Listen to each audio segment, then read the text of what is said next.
you're lying to yourself. You're like, oh man, I was really hoping for an easy deployment.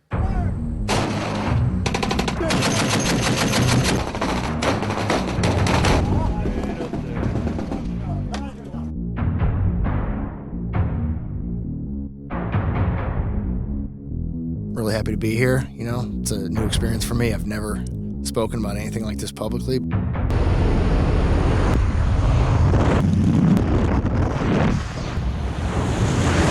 But those who know me know that I speak a lot on certain things.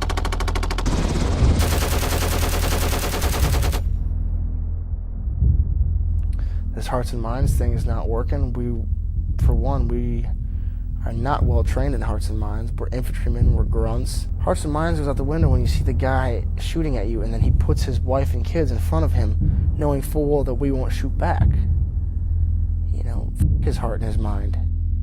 I knew I wanted to be special operations like right off the bat. I was the kid playing soldier in the woods. I find myself wondering where that leaves certain dudes, because I think all men have, at some point, have that like inkling to do something cool like that. Everybody falls down. Everybody has a setback. And I think the success is your reaction to it. How you react to the adversity is what defines you. Were you like aware that you were thinking in this way, or was it kind of just like you felt you had no other option? I had to go one step at a time. I think a soldier wants to justify their existence, their training, all the crap that they put up with. And people don't understand that a soldier wants the chance to prove themselves, especially a man. And it's a young man's game. You know, what does a young man want to do? You know, he wants to prove to his father, to the community. Your whole goal in life as a young man was to prove that you were worthy. Did everybody from the entire country come to this valley? What was the overall mission you guys were assigned? Did you know what the hell the bigger picture thing was, or you were just like, hey, guard this ground? It was guard the ground. It was actually moving our limit of advance further down the valley. We've got this area up in the valley it's a major transit hub from Pakistan. They traffic a lot of weapons and stuff through there. We didn't really know what to expect. Got a brief from whoever met us there, and they were like, yep, you guys are going up there, and they just pointed. And I remember somebody remarking about vehicles. They're like, no. They're like, oh, what about a helicopter? Like, no, it doesn't land. Can't land up there. Every now and again, you'd get a call on the radio saying ex-general or ex-commander wanted to come up and see Restrepo, and they'd land at the Korengal outpost at the base of the valley in the bowl, and they'd look up. They'd ask about the vehicles or the helicopters. Like, no, you have to walk. Like, all right, well, we'll see them next time then. We would watch them. Yeah. They'd look up at us, and they wouldn't come up. And it was really Lord of the Flies up there. We were just all by ourselves. That's what happens. That's why we don't fight in shorts. But you know. Well, I was going to take the day off today. A patrol would go out. The dudes that weren't on patrol held guard. The dudes that weren't doing that dug. And then that would rotate. And as a young guy, I knew that the 6-2 grid line on an MGRS map was the limit. And it was Korengal, Aliabad. We all knew that line. And we knew exactly where it was. And we knew when we passed it, we were going to start hearing the firings. We were going to start hearing people shoot at us. Were you shot at every day? Was it every other day? 111 firefights in September. That's like 3 a day. And we had 14 in one of those days. Your company sustained essentially like 80% of all the combat that was happening in Afghanistan. It was crazy. Do you remember how many casualties your company took? We took a lot of KAs, a lot of WIAs. It was like a 30% Purple Heart rate. It's what you imagine it. You can barely like look up over the rocks, and they're just peppering the rocks, just hitting the rocks like crazy. When was it that you got shot? March of 2008. I looked up at a house, and I can see this house clear as day, and I can see the window. I can see through the window, and I just see a flash. And that flash was the last thing I saw before I was completely out cold. People like to ask, what did you see? You know, birds or bells? Green spots and then black.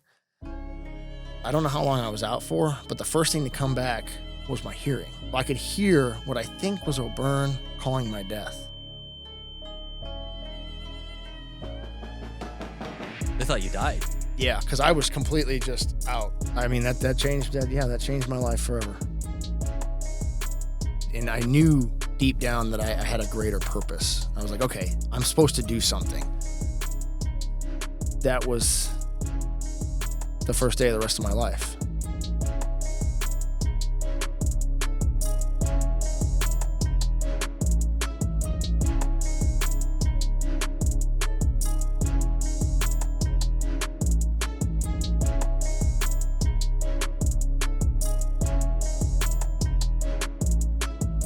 Steiner, welcome to the Present Fathers podcast. Welcome to Nashville. Man, I'm super pumped to have you on.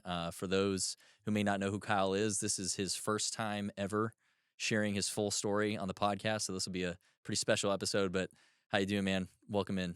I'm good, brother. I'm really happy to be here. You know, it's a new experience for me. I've never spoken about anything like this publicly, but those who know me know that I speak a lot on certain things. Yes, sir. Pretty verbose. Well, we're going to hear all about it. Yeah, I'm really honored. I just want to let the audience know that, you reached out to me, almost 2 years ago, it feels now. It was a long time ago. You're still active duty. You're getting ready to retire, but you were like, hey, I want to share my story and I want to do it on this podcast first. So that was just extremely humbling because I knew who you were when you had reached out and I was like, oh, shit, I've seen this guy before. I know a little bit about his story. So I'm very honored. I just want to say that publicly here real quick. Thank you for the privilege of being the one to get to unpack your story. But as we get into this here, I wanted to start off with a gift for you. And this is it's a couple of my company, Elite Sentinel patches and our coin, which says leaders aren't born, they are forged, which I think is something you probably agree with pretty heavily there. I do. And let's introduce you real quick to the audience. So Kyle Steiner, U.S. Army Green Beret, Chief Warrant Officer, and the founder of Operator Mindset, a leadership and coaching platform helping highly successful men reclaim discipline, presence, and purpose in their lives. Shortly after joining the Army in 2005, you served with the 173rd Airborne Brigade in what is widely regarded as one of the most kinetic deployments ever during the global war on terror, and was featured in the acclaimed documentaries Restrepo and Korengal. Since then, you have completed multiple missions to the Middle East, Central America, and South America with U.S. Special Operations teams. You are the recipient of 2 Purple Hearts, 3 Bronze Stars, as well as an Army Commendation Medal with a V device for valor. You are Ranger qualified, Combat Diver qualified, Halo certified, and a graduate of the Special Forces Sniper course. Real underachiever there, aren't you? Yeah. You've spent the majority of your Special Forces career in the SOCOM Crisis Response Force, or the CRIF. I think that's what you guys refer to it as, right? The CRIF? Yeah, they just changed it back to the SIF. Okay, SIF. There we go. So we'll talk more about that later on. But most of all, you're a proud husband and father who lives in Florida with your wife and 3 children. You coach wrestling at the Niceville Wrestling Academy, which you co-founded. And then through Operator Mindset, you aim to continue the mission beyond military retirement by inspiring and equipping high-performing men to lead from the front and earn their legacy. So like we alluded to on the back of that coin, leaders aren't born, they are forged. It sounds like you're very dedicated to making that a reality for other men. So just tell me a little bit about what legacy means to you and why men should focus on it. Yeah, I mean, I think that we're losing that in society, a little bit of how men lead, especially their children and their families. It's really waning in Western civilization. And I think when I got into youth wrestling, I started noticing it. I started noticing the hypocrisy in fatherhood and parenting. I started noticing a lot of do as I say, not as I do. And I get this image of a 1970s Woody wagon with like the parents crushing cigarettes in the front seat with the windows up, but telling their children not to smoke. Right. I'm like, how did we get back to that? There was a time when do as I say, not as I do wasn't a thing, and people need to understand that children, they don't listen to your words all that much, but they follow your example way more. And I get the chance to meet a lot of people that don't understand that, and a lot of people that do understand that. So your lower tone guys, they know that the example is what the children are going to follow, what men are going to follow. And I think that can be translated to civilian life. That's what I'm trying to do, because a lot of people look at what I do, because I try to lead by example 100% of the time. If my children are running, I'm running. If they are doing whatever they're doing, I am doing it. If there's no screen time for them, we don't watch TV during the week. So I'm not on my device. I try to be that way. If they're eating broccoli because they need to, lose 4 ounces for a tournament, I'm eating broccoli. I'm not the dad eating a Chick-fil-A sandwich while my kids eat broccoli. I think that's terrible. So that's kind of where I'm at. And your legacy is what your children are going to remember. How are your children going to speak of you when you're gone? Because all we have is our legacy, right? Yeah. And I always tell dads, like, if you look in the mirror and you wouldn't be absolutely just proud of your son becoming exactly the man you're looking at, then you're doing something wrong. You know what I'm saying? They need to be, if you need to be proud of the man you see in the mirror, because that little boy or girl is going to grow up with those same values. Absolutely.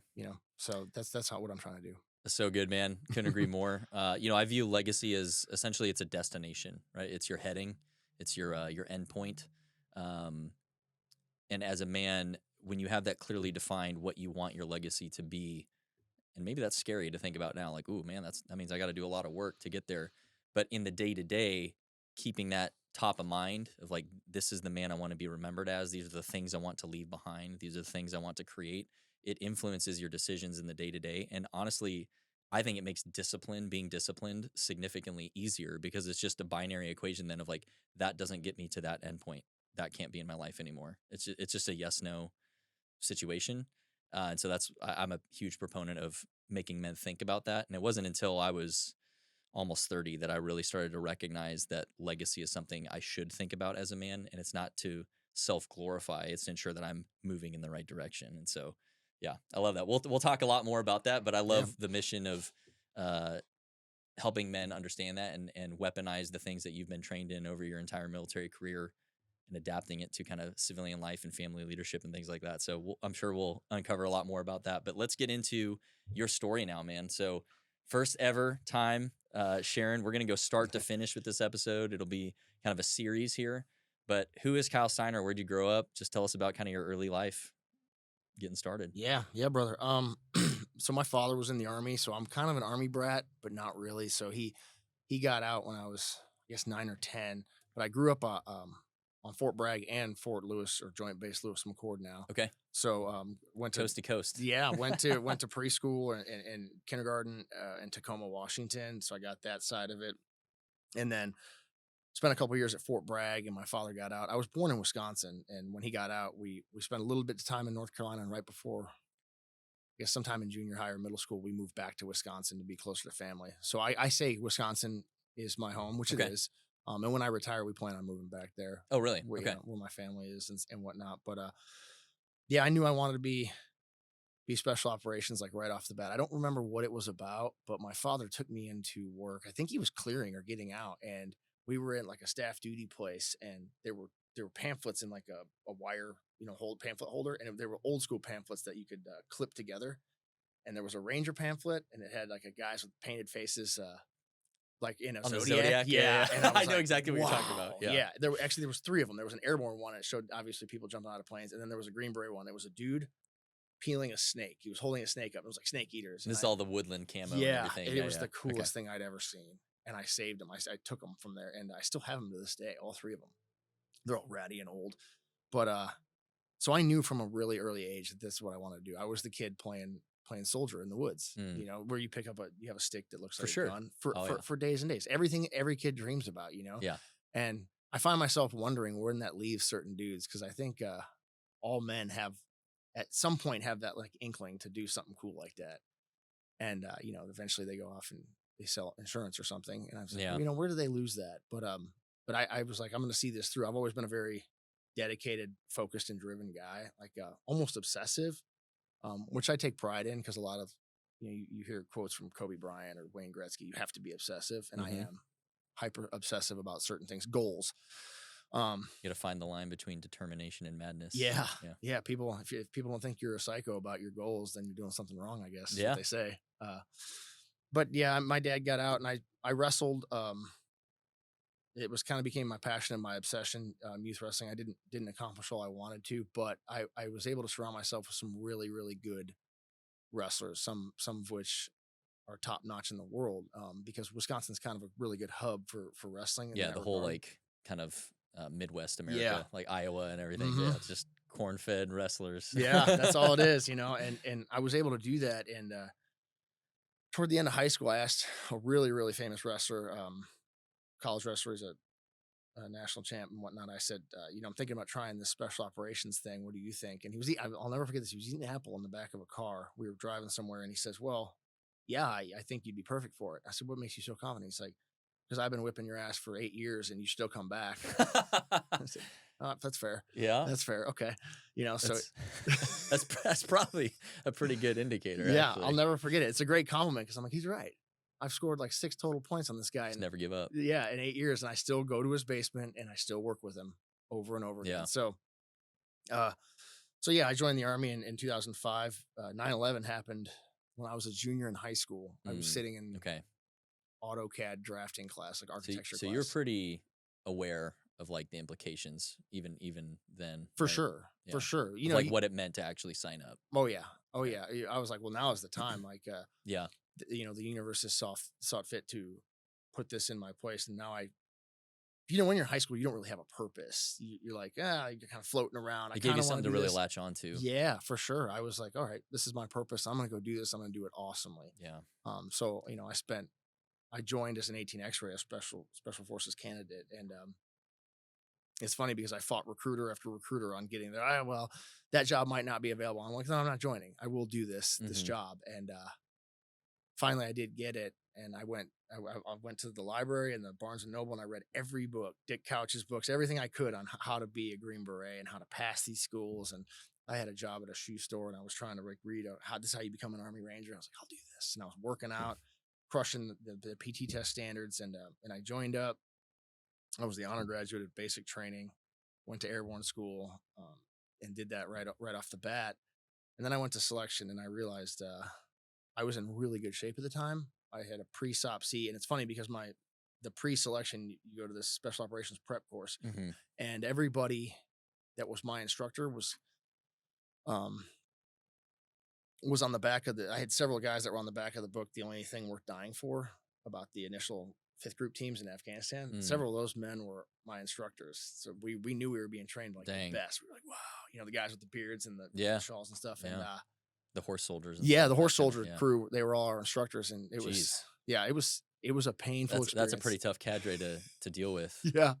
Yeah. I won't say their names, but a couple of their names are still like embedded into my mind as making me do flutter kicks in a pond, or, you know, having us roll through these mud pits and stuff and getting ready. And, you just wanted to be like them so bad, you know, you wanted to be awesome, you know?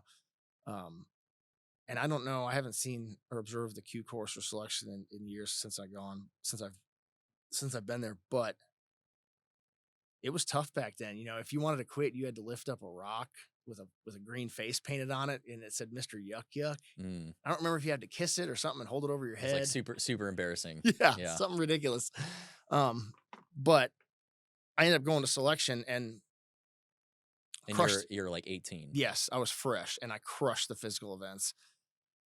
But I had read something that I took the wrong way. I had read something about being a team player and lightening the mood. So I spent all of a certain portion of selection kind of cracking jokes and not taking anything seriously. And it got me a lot of leadership gigs.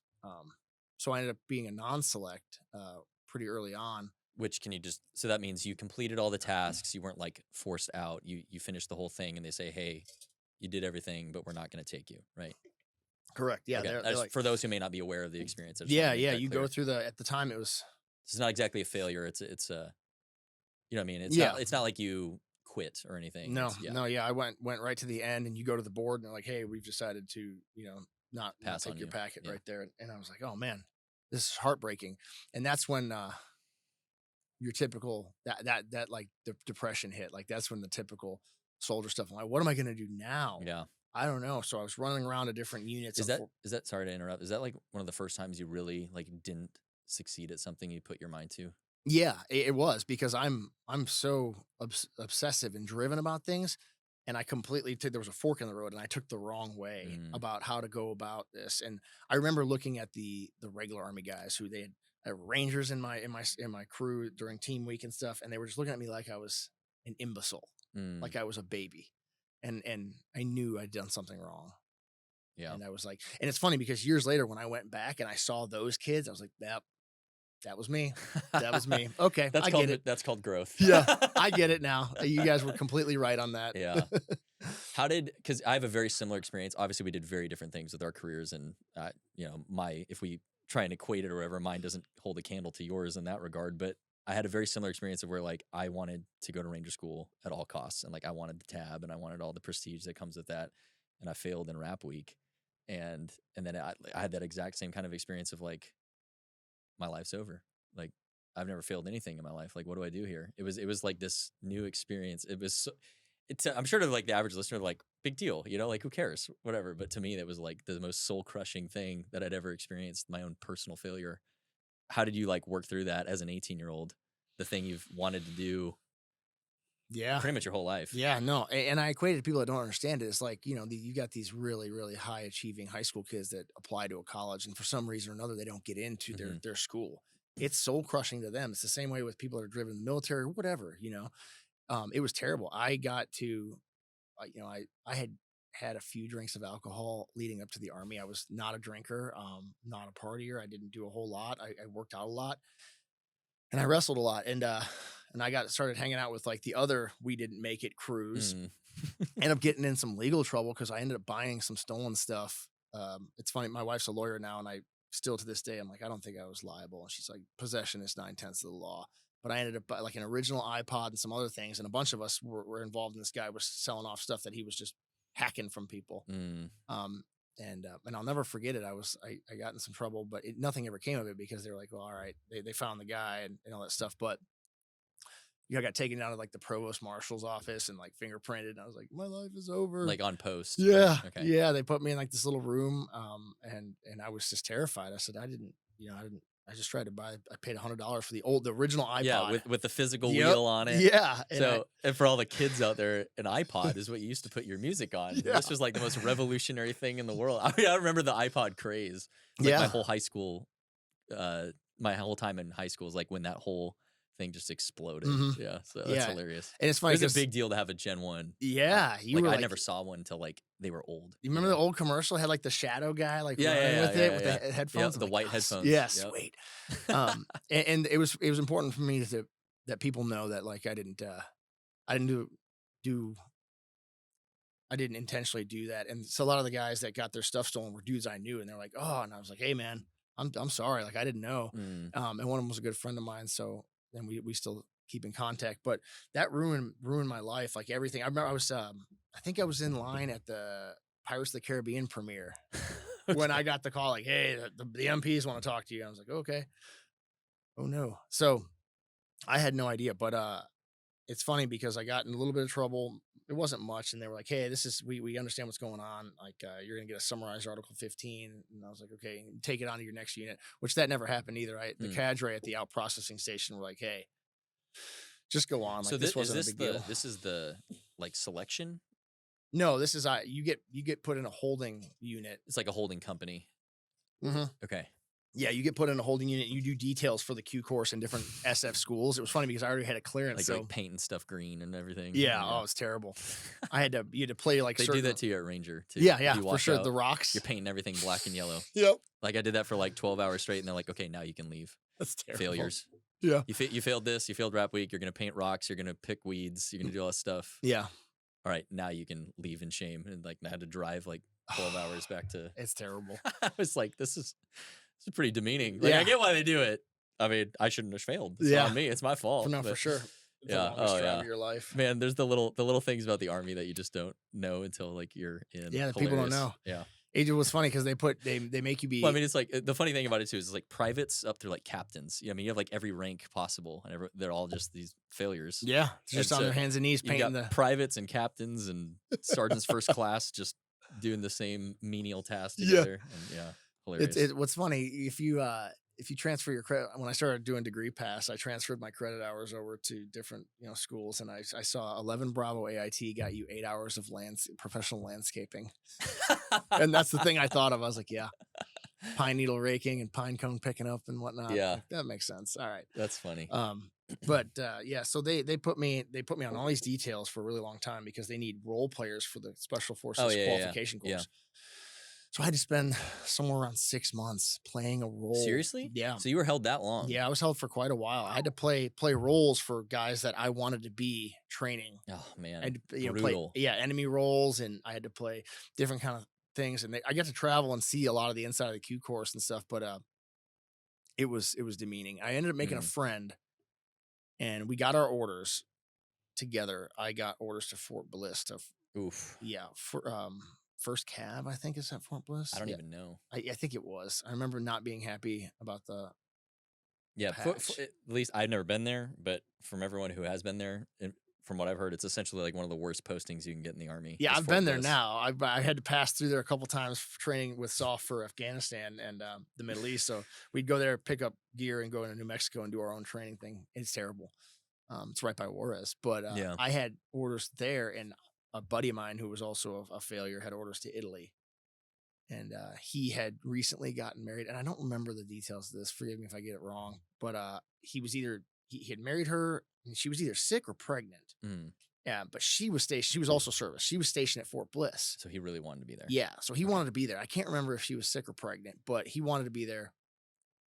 So we got an emergency switch. Just did a 4187 with the commander and got a switch. So I'm going to Italy. You're going to Vicenza. Yeah, I'm going to which, Vicenza. Which a lot of people want to go because it's Italy. I had no idea. Really? Yeah, I had no idea. I was Dude. like, yeah, I guess. I Like mean, in my bullet course, like everyone wanted that. Yeah.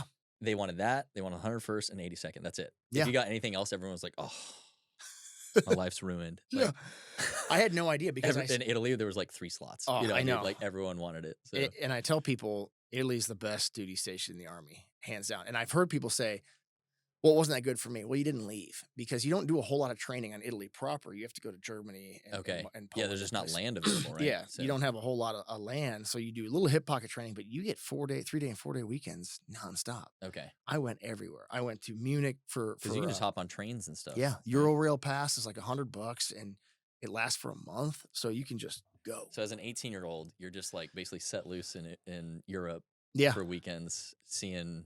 And that's a pretty incredible experience because like there's so much history in Europe. Mhm. I mean, it's insane. Yeah, Just absolutely. every major city has like buildings that are from like the Renaissance, you know? Oh, it's great. You realize how young America is when you're standing Yeah. on something so old. And like, I went to Sunday Mass at the Vatican. Oh, wow. And the Pope came by, and I was like, okay, It's pretty cool. As an Yeah. 18-year-old paratrooper. just a young paratrooper, but I did everything I could. I always hear younger guys be like, it wasn't that good.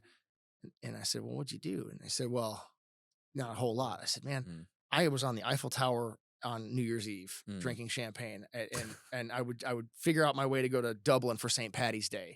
I'm like, well, we're gonna figure that out, in Goals. London. Yeah, I was in Rome when Italy won the World Cup in 2006. Oh, wow. Biggest party I've ever seen in my life. Yeah. They were just chanting through the streets. There was wine bottles flying. It was great. So I had a blast. I did everything I That's wanted to super do cool. there, and then I reported there to scouts because they had heard I was a special forces failure. So I went to scouts there. But Real quick, define what the scout, like, so you're in a scout, was it like attached to a scout squadron, or was it like the scout platoon within the infantry battalion? yeah, the scout platoon was in the Okay. infantry battalion. Tell- They had a few. Describe what that Sure, the sure. role of that platoon is. Yeah, each battalion has a certain amount of companies, and the headquarters company, or HHC, has a mortar section and a scout section. The scout section, essentially, they're kind of like your forward element. They're a recon element, Yeah. but they're considered the more elite ones. They have a little bit of a selection process. They'll Yep. interview you and do different things, and that's your quickest path to Ranger School and conventional Army Sniper School and all the schools. So I was like, I'm going to be a scout. I went there and tried out and made it. They quickly learned I was immature also. about I guess 6 months into it. It was actually a training rotation in Graf and Veer, Germany, where they moved me over to a different section, and I was like, man, I suck at the Army. This is not for me. I'll never forget, we had a live fire and a first sergeant there. There was a first sergeant there. I won't say his name, but I had no idea what I was doing. I was young. I was 18 years old. I was trying to be the best soldier I could. And we had a live fire. I was in charge of carrying the spotting scope for the recce position. And when you're a young private, everything is tied off. The spotting scope is tied to the tripod, which is tied to the lens caps, which is tied to your belt. Oh yeah. And I was hung up in these trees like a marionette, like With all your tie-offs. like whimpering. And he came out, and I was trying to I was making noise, trying to get out of the trees. I was all caught up with everything was tied down, and he looks at me, and he looked me in the eye, and he said, "This isn't for you. You're going to get people killed." And that bit crushed my soul. Dang. It crushed my soul. And I was like, no, that's not me. I'm really going to be good at this. I promise. I can really relate to that because, as a new idiot second lieutenant who failed Ranger School right away, like it's a lot of the same kind of mental gymnastics you're playing with yourself where like I knew deep down I could do this job very well. Sure.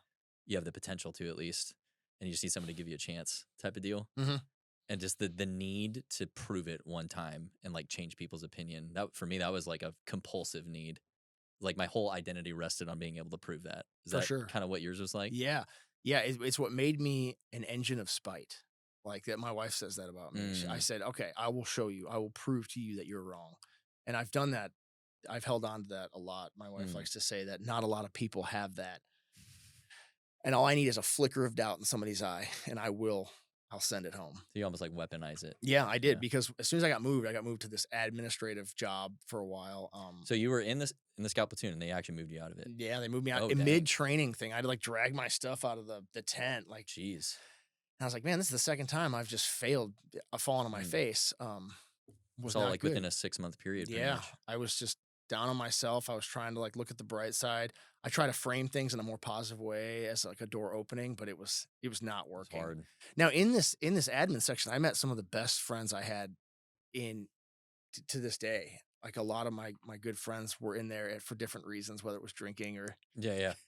marriage troubles. Doing 11 Bravo things. Yeah, there was I made really good friends there, and it was all right because we got to Afghanistan, and for the first, I guess, month or so, I was the PSD, the security detachment / driver for the command team. One of those. So that was cool. That's how I got my CIB. I was actually the first firefighter I ever got in. I was digging the exos, nods. Well, let's back up a little bit. Sure. So that all happened prior to deployment. Yep. Right? What was the mood like? Because this is 2005, right? Is that what you said? Yep. Or 2006? 2005 going into 6. Okay, so kind of that transition phase. You're going to Afghanistan. Like, how much did you know ahead of time of like what to expect, or like, I mean, had you read anything? Because like, just fast forward a few years, like I had the luxury of being able to read the book about you guys. Like I had all this information, knowing what I was getting into. Sure. How much of that did you even consider as an 18-year-old 11 Bravo? Yeah, not a whole lot. What you saw in the news, but as an 18-year-old, you don't watch the news. You don't. Yeah. What you don't know is what all the guys that had just come back from the previous trip tell you you don't know. Like, you'll see this, you don't know about this, So, I mean, what was the morale like of the unit and stuff? Like, it was good. It was really good. So everyone was like pumped and ready to go. Yeah, everybody was pumped. They were fired up about their previous deployment. And Italy, the unit had deployed to Afghanistan already. Yeah, and prior to that, they had done the only combat jump in Iraq. Okay. The 03 combat jump, which I have several friends that were on it, and several friends who it was their 6th jump out of airborne school. There's a plaque with their names on it. One of them's a really, really close friend of mine. I think one of the guys in my bullet class, he was a like green to gold guy. He was one of them. Yeah, so it's awesome. It's I mean, a small world, but yeah, he had the mustard stain on his wings, yeah, and man, thought you he was wanted a the- god. Yep. There was another guy. There was a first sergeant in Italy when I got there, and he had headlights. He had 2 of them because he had done the Grenada jump, I think. Oh, yeah. The Panama jump. I don't remember, but man, you were like, whoa. Yep. And I think he had a star on his CIB. So Dang. from whatever the 80 night, the Grenada or the Yeah, Panama yeah. or whatever, and Yeah. then this, and he was like the coolest guy ever. It's funny how that works. Yeah, you It's want to like avoid him. Yeah. He's like, I looking want at to me. learn everything from Yeah. him, but I'm too scared to ask. Yeah, he was the sergeant major from We Were Soldiers. You just Yeah. like ran away from him. How do you know what kind of day it is? Yeah. Like, Yeah. No, an opportunity came up when I was in this thing, and it was for an EIB. Okay. And I crushed it. The- Got my EIB. Yeah. Which I is was the expert infantryman badge, which is like it's a gauntlet of tests over like what, Yeah. 4 days. Yeah, 4 days. And basically, it's definitely a mark of like, hey, I'm a real soldier. Yeah. Like it's kind of an expectation. If you want to promote up, you kind of need an EIB, right? Like, Yeah, for that's- sure. Because on the uniform back then, you had the pins, and if you only had airborne wings and you got the unit, you were called a snow cone because you didn't have anything above it. Right? Yeah. Yeah. Yeah. You're not a jump master. and that No, kind of you had thing. nothing. So they called you a snow cone, and It does kind of look like a snow cone. It does. Yeah. It does for them. But The I, basic parachutist badge. Yeah. That's the one I've got. I'm still a 5 jump champ. and everybody had a CIB except for a few of us. So if you could get something to have above it, you were like, Gotcha. cool. Okay. You were the bee's So you knees. did that. I You did it. really I well. crushed it. And it's funny because the first sergeant that had told me I was going to get people killed, he was the one that came over and like gave it to me and told me he was proud of me. And I was like, all right, step 1. Good. Step The 1. engine of spite. Yep. I'm going to keep showing you. And, you know, to backtrack a little bit, I have spoken to everybody from that scout platoon, and several of them, one of them actually works range control at 7th Special Forces Group now. And I've talked to him A several small world. times. Yeah. And he's like, hey, you just needed some line time every time he sees me. And I said, hey, I get it, man. Like, you're looking out for the guys. I was a liability, not an asset. Yep. Like, I get it. Like, I'm not mad about it. But it's funny. He always says it. And I'm like, you don't have to justify it to me, man. Like, I get it. I think there's a really important lesson in there for every man listening to that is, I mean, you're going to have a setback, and it's what you do with it that really matters, right? Because that could have destroyed you. You could have been like, oh, I am just a bad soldier. And then you would have told yourself that, and then you would start acting like it. And then, yeah, you'd be one of those guys that like kind of washes out altogether. And instead you used it as like, okay, no, I've got some things to learn. What do I need to grow in? What can I fix? No, for You sure. turned it into your engine of spite, but it drove you to become better as opposed to letting it destroy you. I think that's a really powerful lesson. I definitely tried to do the same thing with my experience too, with my initial failures and stuff. And I think it matured me significantly. Like, Yeah. probably like a decade worth of growth in like 6 months, just from a maturity standpoint, you know? No, for sure. And that goes into like my message to people, because you always hear like, well, addiction or this or that. And I said, hey, like, if you read these stories of some of the highest performers and highest achievers in the world, everybody falls down. Everybody has a setback. A lot of times, like usually Yeah. not just once. Yeah, that 100%. These tunnels that you find yourself in, whether it's addiction or whether it's, you know, anything mental or with your family, like we all get punched in the mouth. Mm, And I think the success is your reaction to it. for sure. Because yeah, I could have done my enlistment and gotten out. You know, there's very few people that I know from my first deployment that are in, and how you react to the adversity is what defines you. 100%. We're all going to reach different, Like we'll all have different paths, Yeah. and different kind of ways we end up or whatever, but it's kind of like how you handle yeah. the journey. Mm-hmm. Like when you get punched, when you get knocked down, I tell my sons, I tell my wrestlers, you know, fall off the horse 7 times, get up 8. Yeah. Over and over again. We just keep getting up. For sure. And that's a message that's, you know, all over the internet and everybody talks about it, but you have to force yourself to do You have to it. make the choice. Yeah. It's almost a daily thing when you're in the midst of it. But so as a young 18-year-old infantryman, you've now had a little bit more success. You're getting ready for this deployment. Were you like aware that you were thinking in this way, or was it kind of just like you felt you had no other option type of, like, what was your mentality like? What do you mean? I mean, were you just like, was it almost just sheer naivete of like, I have no choice, I've just got to be the best I can be? Or were you even kind of having these arguments with yourself?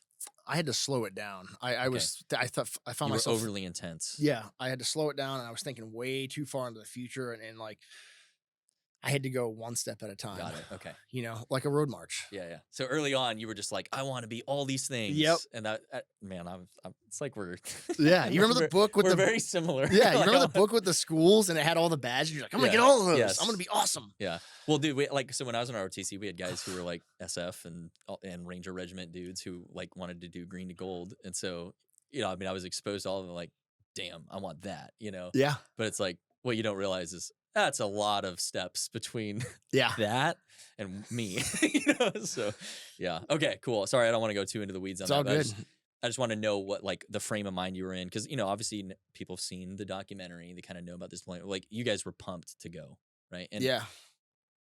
can you just talk to that mentality a little bit? Cause I think a lot of people, even maybe still to this day, don't understand like why a soldier would get excited to go to war, especially knowing it might be pretty bad.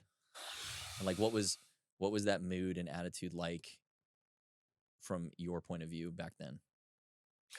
Well, you know, I think a soldier wants to justify their existence, their training, all the crap that they put up with. And people don't understand that a soldier wants the chance to prove themselves, especially a man. And it's a young man's game. Oh yeah. You know, what does a young man want to do? You know, he wants to prove to his father, to the community. If we take a look back at America's founding, you know, you've got these men that go off on their own, they forge their own path, they have their family, they build their farm. Your whole goal in life as a young man was to prove that you were worthy of all the responsibility and all the joy that comes out of your life. You know, you're given one life. So whether it was forging west and having your own land and your own farm and your own family, every boy that's entering manhood has this desperate need to prove themselves. And what does it better than the most arduous circumstances? So I think young soldiers are like, is that a bad place? Yes. You know, you're lying to yourself. You're like, oh man, I was really hoping for an easy deployment, you know, at some capital city. Yeah. I remember being disappointed by how not kinetic mine was. Yeah. Like I read your book and I was scared by it. Not your, but you know what I mean. The Yeah. book that chronicled what you guys went through. Yeah. I remember reading it and kind of like being a little bit scared about it. Like, ooh, I don't know if I should do this. But then also simultaneously being like, that's exactly what I want. Exactly. And anything less won't be enough. Yeah, know? because we want to challenge ourselves. We want to push That's ourselves. all it was. It's a trait I of wanted to prove it. It's a trait of alpha men, really. And we joined the Army because we want to not only know for ourselves that we're good enough to handle this, But to be able to say it publicly. yeah, Yep. and prove it.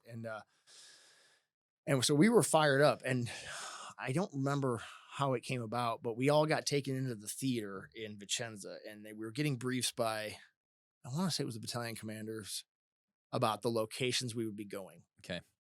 You know, mind you, there are 3 living Medal of Honor recipients from our battalion from those different trips. So Ranch House and Bella and all these different FOBs and OPs that were set up. But I'll never forget hearing about 2nd Platoon Battle Company. They were talking about places, and they used, I don't remember the phrasing, but they used the word bait. I'll never forget that. They said, yeah, we've got this area up in the valley it's a major transit hub from Pakistan with the lumber trade. They traffic a lot of weapons and stuff through there. And they used the word bait. They're going to put you guys out there. Yeah.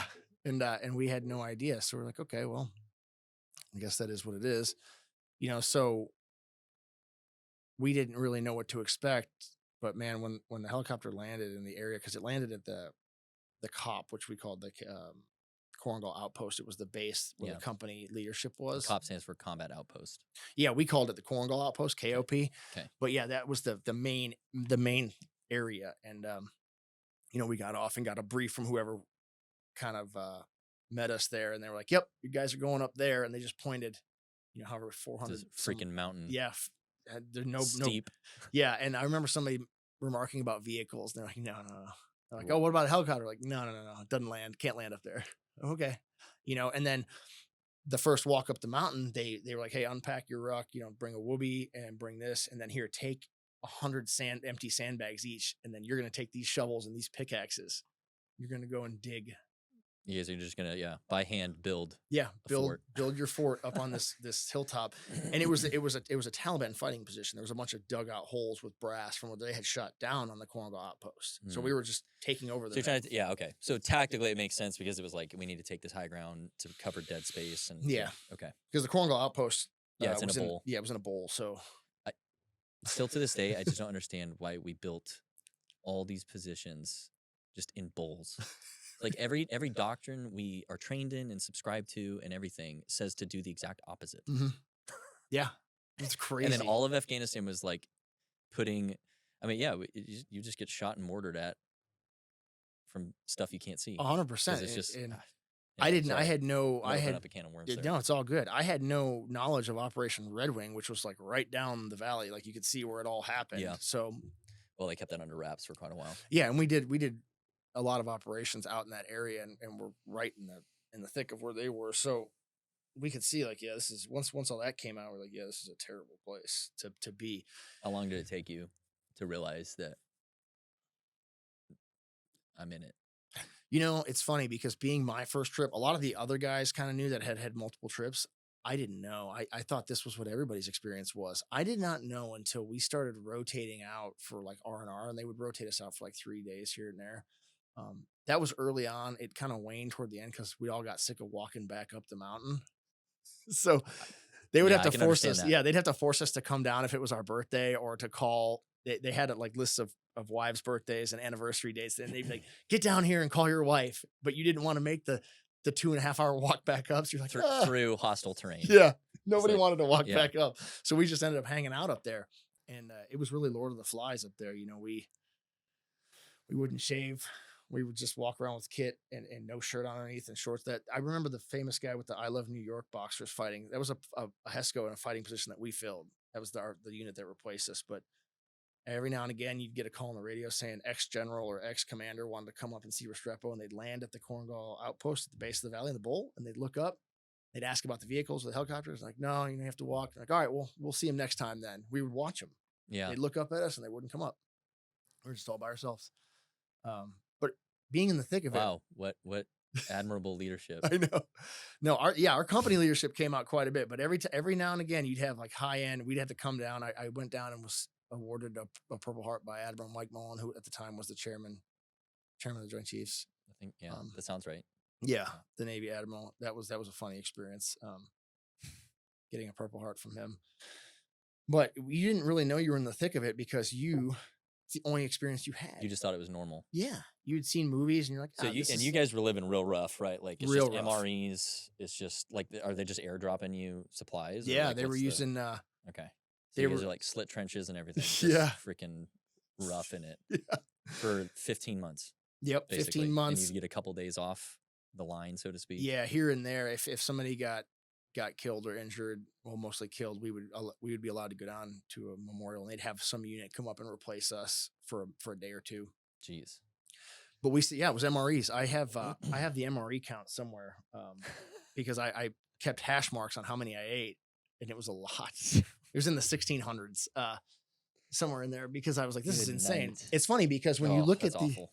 when you look at the interviews for Restrepo and Korengal, everybody always remarks like, you guys look so like fat and like terrible, because we had all come back and started eating real food, and it messed us all up really bad. We all broke out. We all got like real like the greasy look and like puffy and like inflamed.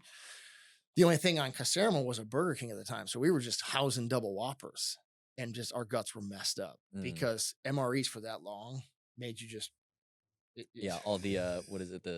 What do they put into it? It's like your body can't even process it. It's Yeah. the preservative. Yeah. And then half the time they send us the LURP ones, the freeze dried ones or the winter ones, the white ones when it was really, really cold. But MREs every day. We eventually built hooches because the helicopter would come and sling load us wood, and then eventually a generator, and eventually a blivet of fuel. But for the first start of it, it was just us filling little 4 foot by 4 foot Hescos, sleeping on the ground. Jeez. And then they slung us cots, so we slept on cots. And you woke up, a patrol would go out. The dudes that weren't on patrol held guard. The dudes that weren't doing that dug and filled Hescos, and then that would rotate for months and months and months. It just rotated. If it was your patrol time, you put your stuff on, you went out and put in a blocking position or an ambush position. And then you came back through while a few held the corners and Overwatch, and everybody, all right, you're on digging now. You're digging. Yeah.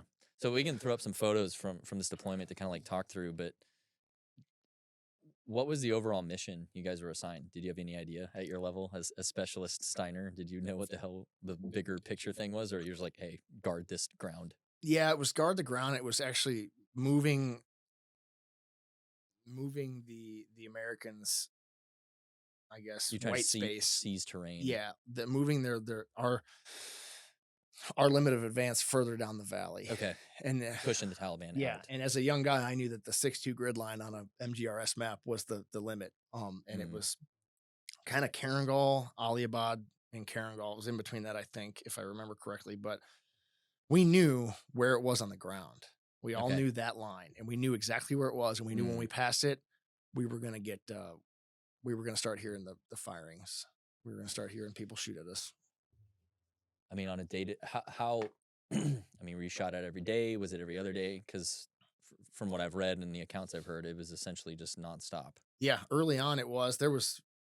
We didn't go a month without getting in a firefight. I don't think we went a week without it. The winter kind of died down because it snowed. We were in the mountains. I So mean, they literally call it fighting season. Like by Yeah. the time I got over there, they're like, yeah, by like April 1st, prepare for the stuff. Before that, it'll be here and there. Yeah, it was. And it was like literally to the day. And we were, because we'd All right, already here we been go. there. We'd already been there in the summer and the spring. So we were like, all right, cool. The winter's coming. And this was real disheartening. It had snowed a lot. And we were like, oh, we're going to have some days off from like patrolling. And the helicopter came in with these big old bundles of snowshoes. So it was the biggest morale crusher ever Dang. to see them drop snowshoes and have us have the strappies on and go like trudging through the snow, still doing missions. Oh, it was terrible. But I look back on things like that, which at the time were just the biggest soul crushers ever. And now I look back on it fondly. I really do. But yeah, things like that. But as far as the fighting goes, yeah, I mean, the Department of the Army Historical Society, I don't remember where I saw them or where we crossed paths, but they were talking about record keeping for that deployment. And I can't remember if this is exactly correct, but I thought in my head 111 firefights in September, and we had 14 in one That's day. like 3 a day. Yeah, and we had 14 in one of No, those it's more days. than 3 a day. Yeah, because it got so bad, and some of the guys from the squad that you'll show later, you'd fight, and then you had a certain amount of time to clean your weapon, get your stuff back together. You cleaned it slowly, and you just prayed that you didn't hear it again because you had just cleaned it. So you would be in the midst of putting it back together, and then you would hear it again, Oh, and you man. had to wait. Like, all right, if this is just a pop shot, I won't have to fire this thing again. You waited for a minute, and then when it started picking up, you're like, man, just cleaned it, and you have to just go back and do it again and again and again. So Man. yeah, we fought a lot, and it is what it is. But Yeah. I didn't know it was. You didn't realize that was exceptional. No, Like- we didn't. We had one magazine up there for like 5 months. It was diesel power that somebody gave us. So there was a running joke that you weren't part of the platoon unless you just knew that diesel power magazine cover to cover.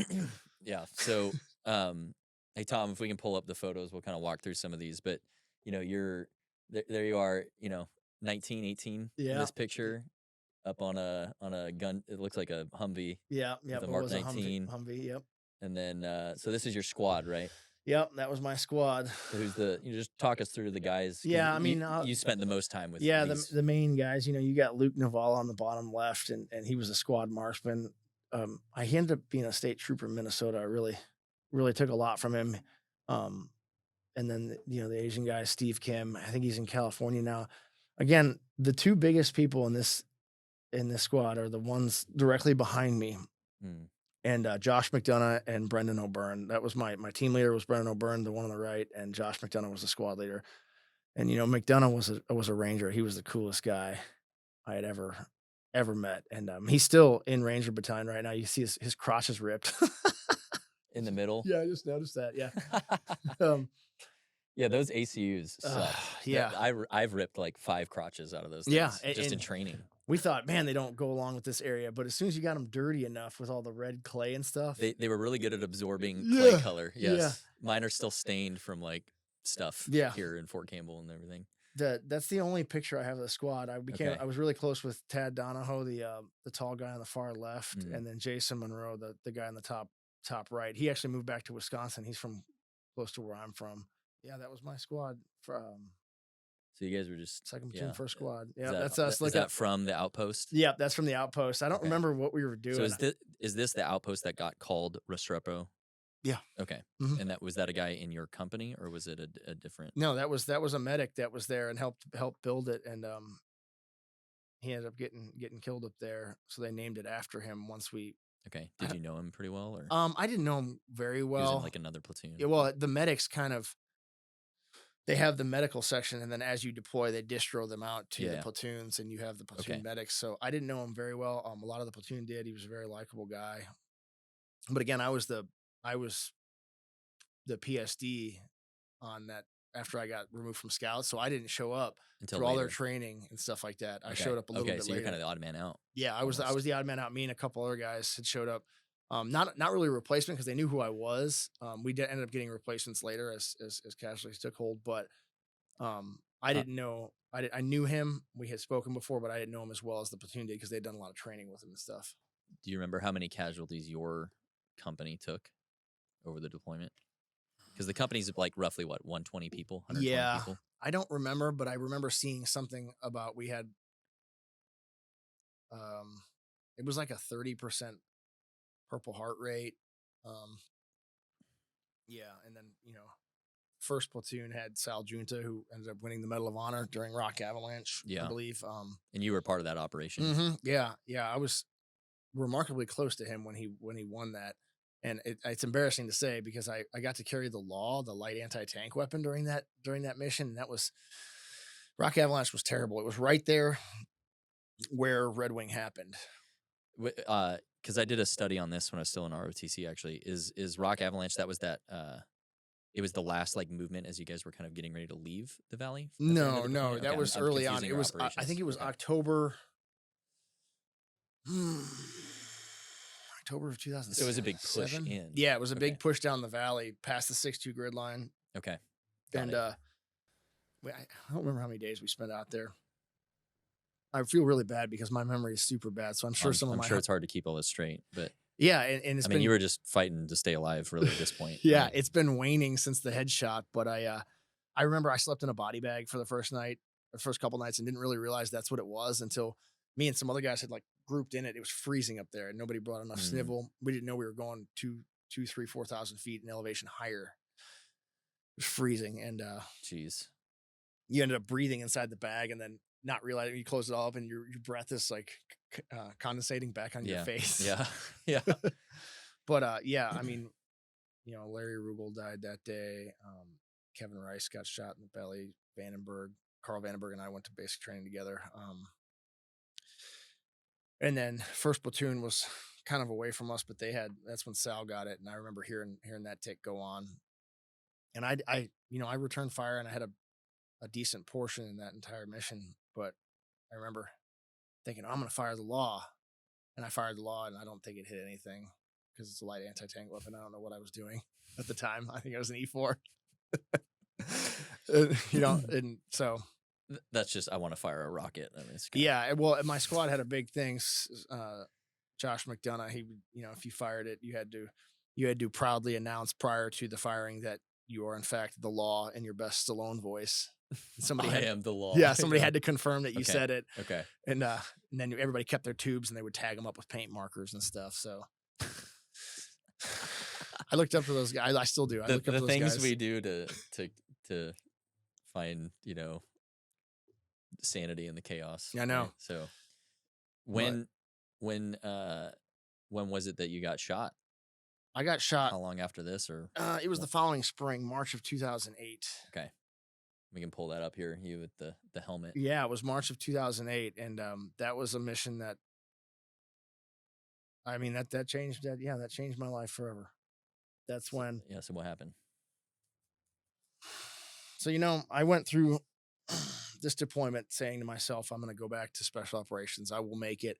I asked all the new lieutenants that were Rangers, like, is this like Ranger school? If I can do this, do you think I can pass this, this, and this? Mm. And I told all platoon and, a lot of my friends, we're going to get out. Like, this is terrible. A lot of dudes that had known combat before too. And I said, man, this must be really bad. But in March of 2008, we had a mission with the scouts, and we had to set in an OP with the scouts to overwatch. I want to say a SURE or a meeting or something. And, the long guns were out. We had gone up the mountain. Nothing had happened, but the sun had come up, and I don't remember whose idea it was for us to exfil after the sun had come up. We walked down the mountain just as the sun was coming up and had to cross a bridge over a little river that was down there. And I can't remember what the river was called, but the bridge button hooked into a cemetery. And they have the jagged pieces of rock. They just do the rocks. Yeah. And my fob was literally next door to one. Yeah, the bodies aren't 6 feet deep. That was kind of the joke. Was like the real threat is when the zombie apocalypse starts. There's going to be like 10,000 zombies coming to get us. And it's they're not built. They're not very deep. It tends to have a scent to it. But I remember listening and hearing O'Byrne say he didn't like what we were doing. A lot of people argued about what we were doing, and we walked down the mountain. By exfilling during daylight? I think so. Again, as a private / specialist, I just kind of listened to my team leader, and I trusted them wholeheartedly to this day. Was this like the platoon was out, or is it like who was in charge? Yeah, the platoon was out. There was a lot of us out. If I remember correctly, there was a guy from what used to be the asymmetrical warfare group, and I don't remember his name. He was an Irish guy from like Boston. I asked him because I knew he was special operations about being special operations, but we all were joking on clowning on the guy because he had like 3 or 4 mags, like a special operations guy does when he's doing a surgical strike. Right, like in and out raid. In and out. Yeah. And we were like, hey man, you're gonna gonna be need here a like while. 8 more of those things. Yeah. Dude, that's just real quick anecdotally for like those who may not understand. Like, I never even went through an M4 mag on my deployment. I went through like a couple belts of 240, but when I was on a 240, but that's it. I mean, I did a whole 9-month tour, and I never actually fired my individual weapon. I only did a crew serve weapon. For you guys to just be expecting to go through your basic load consistently is pretty freaking ridiculous. I mean, that's just a level of going at it that like, I mean, there's maybe 5 guys I've talked to have like gone through what you've gone through. Well, it's funny out of the because entire army. yeah, Right? and they're out there. You get to Ranger School and they give you the double basic load of blanks and stuff like that. You go through Yeah. training and you always hear people kind of bitch about it, like, why am I We don't carrying need this? this. Yeah, Yeah. this is like way too much. Like how heavy this is. I'm like, you think you don't need that much, Yeah. but you do in certain aspects in certain places. Yeah. It's a whole new perspective for sure. Yeah. So sorry, I didn't want to like cut off No, your it's story. all good. I wanted the average listener who may not understand, like, that is far from normal. Yeah. mean, Granted, my mission was very different than, go take the fight to the enemy type of deal, but still, like, I mean, I never dumped a mag. Oh yeah. I've done it in training, but I've not done it. It's funny. I just gave a lesson to my guys now and saw some of the younger guys, and I said something about they were talking about mag changes or quick and efficient magazine changes, and I said, well, on the mountain, and this was taught to me by McDonough, no burn stuff. You would place tracers. You would unlink saw ammo and place tracers so you knew where the end of your mag was coming. Yeah. We did our last 3 would be Yep. 3 tracers. Yeah, so Yep. you started knowing. You that guys probably stuff. developed that TTP that became Yes, pretty and then standard. your last mag was all tracers. So Yep. once you started seeing that, you knew like, okay, now I have nothing Yeah. left. I'm almost confident, like with pretty high degree of certainty, that the things that you guys probably developed as TTPs for yourself got adopted pretty well across the board, because that was a thing we did. Like every 5 rounds was a tracer. Mhm. The last 3 were all tracers, and then we had 1 mag that was like half Yeah, tracer. so you knew. And we were just like regular. I mean, I'm an artillery officer. I'm not like infantry badass or whatever. So like, yeah, that was standard practice. We had multiple tourniquets. I'm sure that you guys 100%.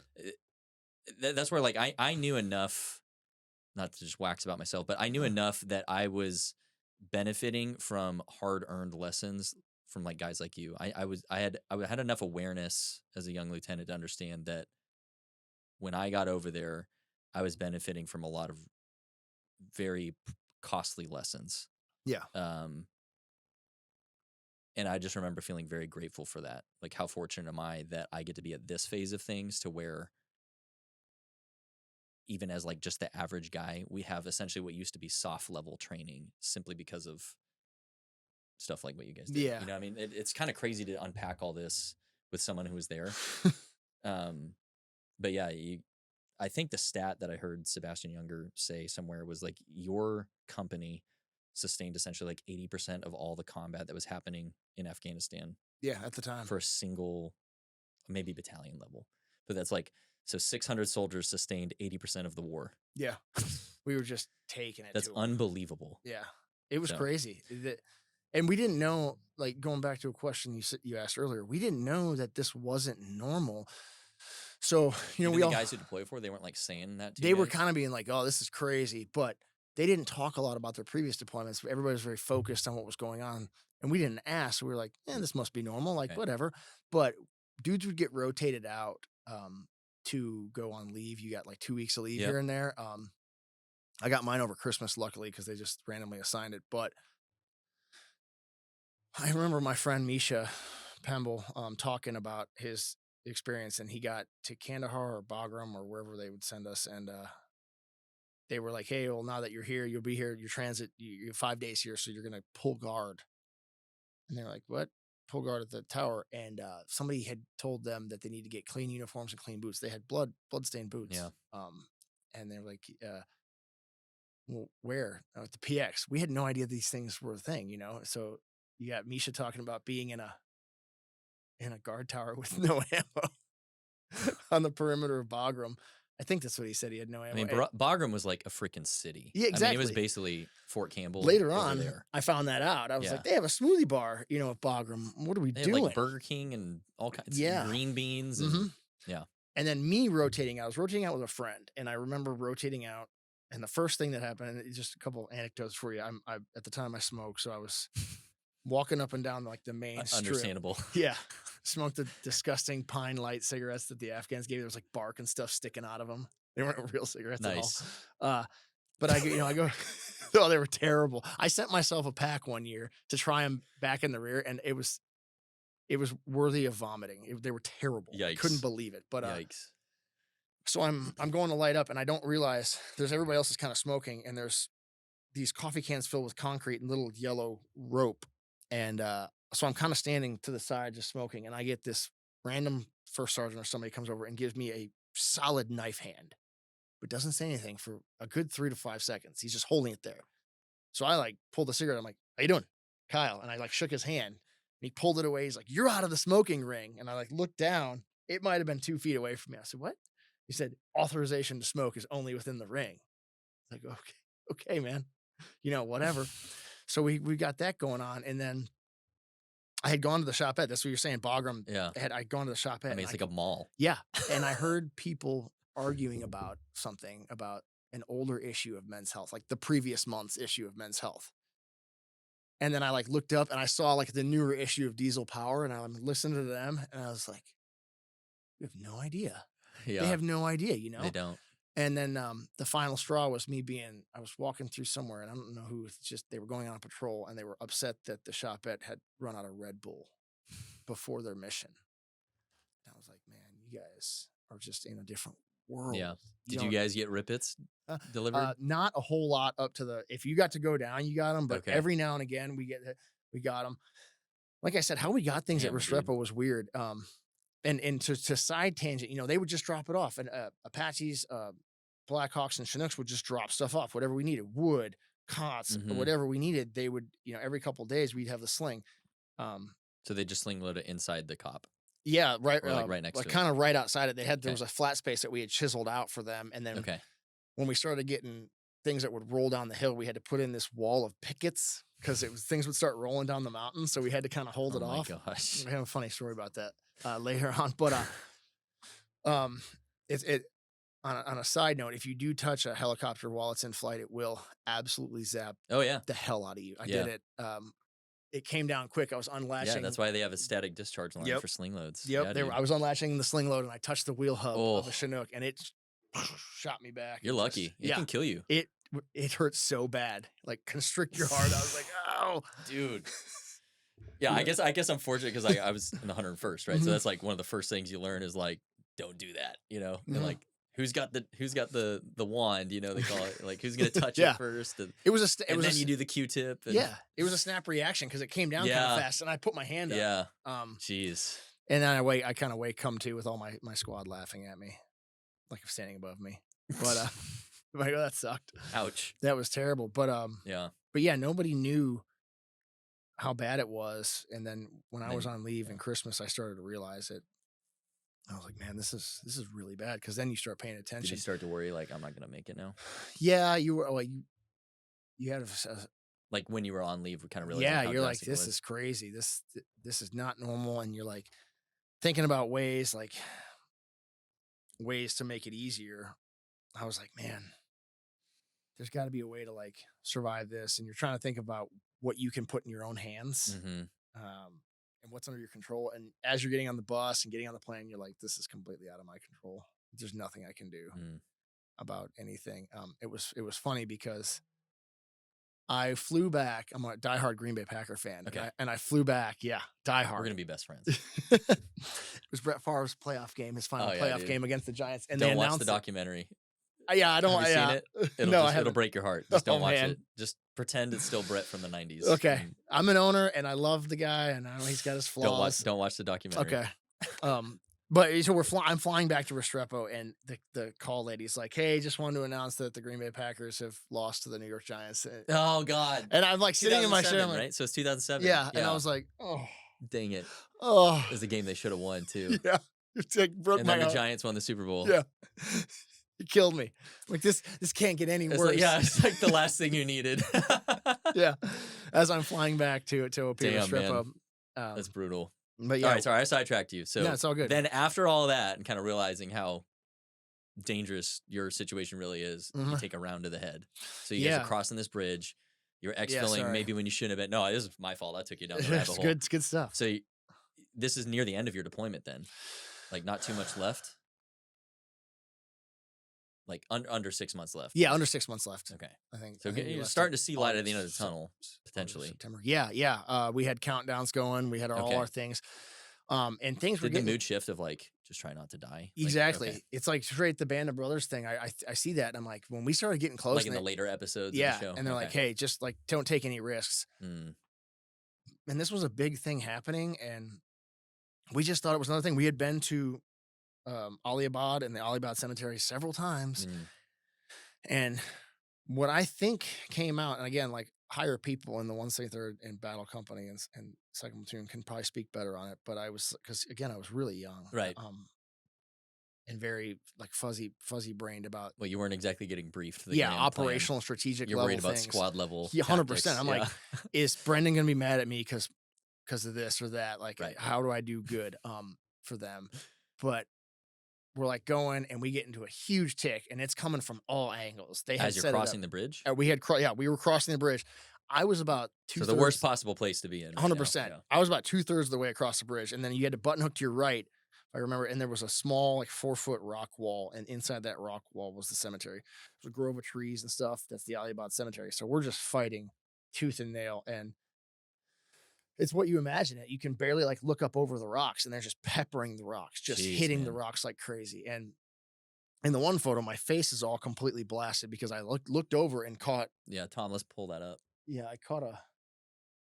Yeah, keep going. I caught a burst of what I guess was belt-fed PKM or RPK rounds to the wall that kind of shattered so it's my the face. fragmentation from the stone hit the you stone in the face. and pieces of the rounds, because I ended up pulling out different pieces of like metal shards and rock. Did you even realize what had happened, or no? Just like had no idea. I kind of wiped my eye because I had blood in my eye, and I looked down at my pants and I could see it dripping off my nose a little bit.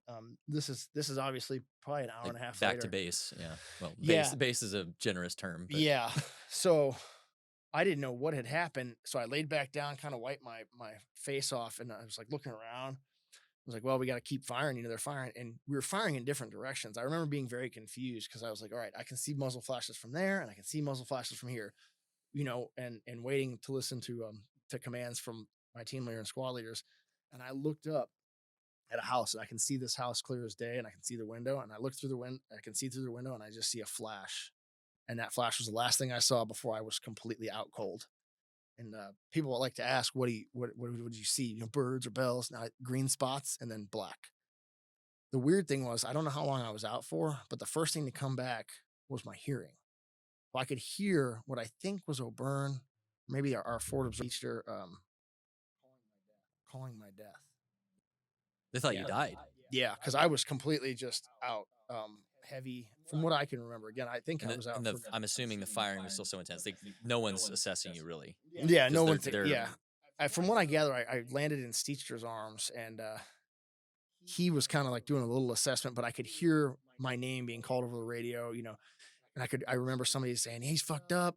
He's out. He's shot in the head, and everybody kind of being like, well, he's dead.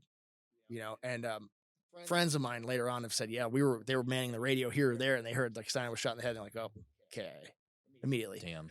And at that point for you guys, again, just how non-standard this is. You guys, that was your normal, that you were just taking KIA all the time. Yeah, they were like, yeah. Again, another just comparison to outline how drastically different your experience was.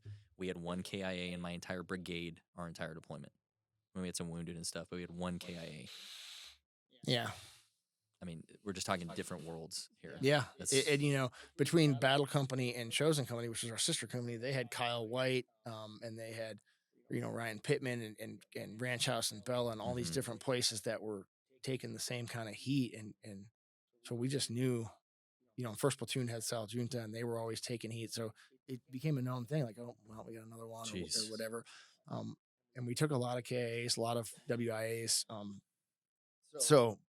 But anyway, so they thought you were done. Yeah, because I don't remember not being able to move my limbs or my fingers. I remember just like laying there, seeing black, but hearing what they were saying, thinking, am I awake? Can I move? I can't move. And then somebody did something with my head, and that like snapped me back to it. And I kind of sat up, and I remember looking to my right and seeing a few of my squad members and platoon members, and there were people in front of me and people behind me returning fire. And I like looked over at them, thinking.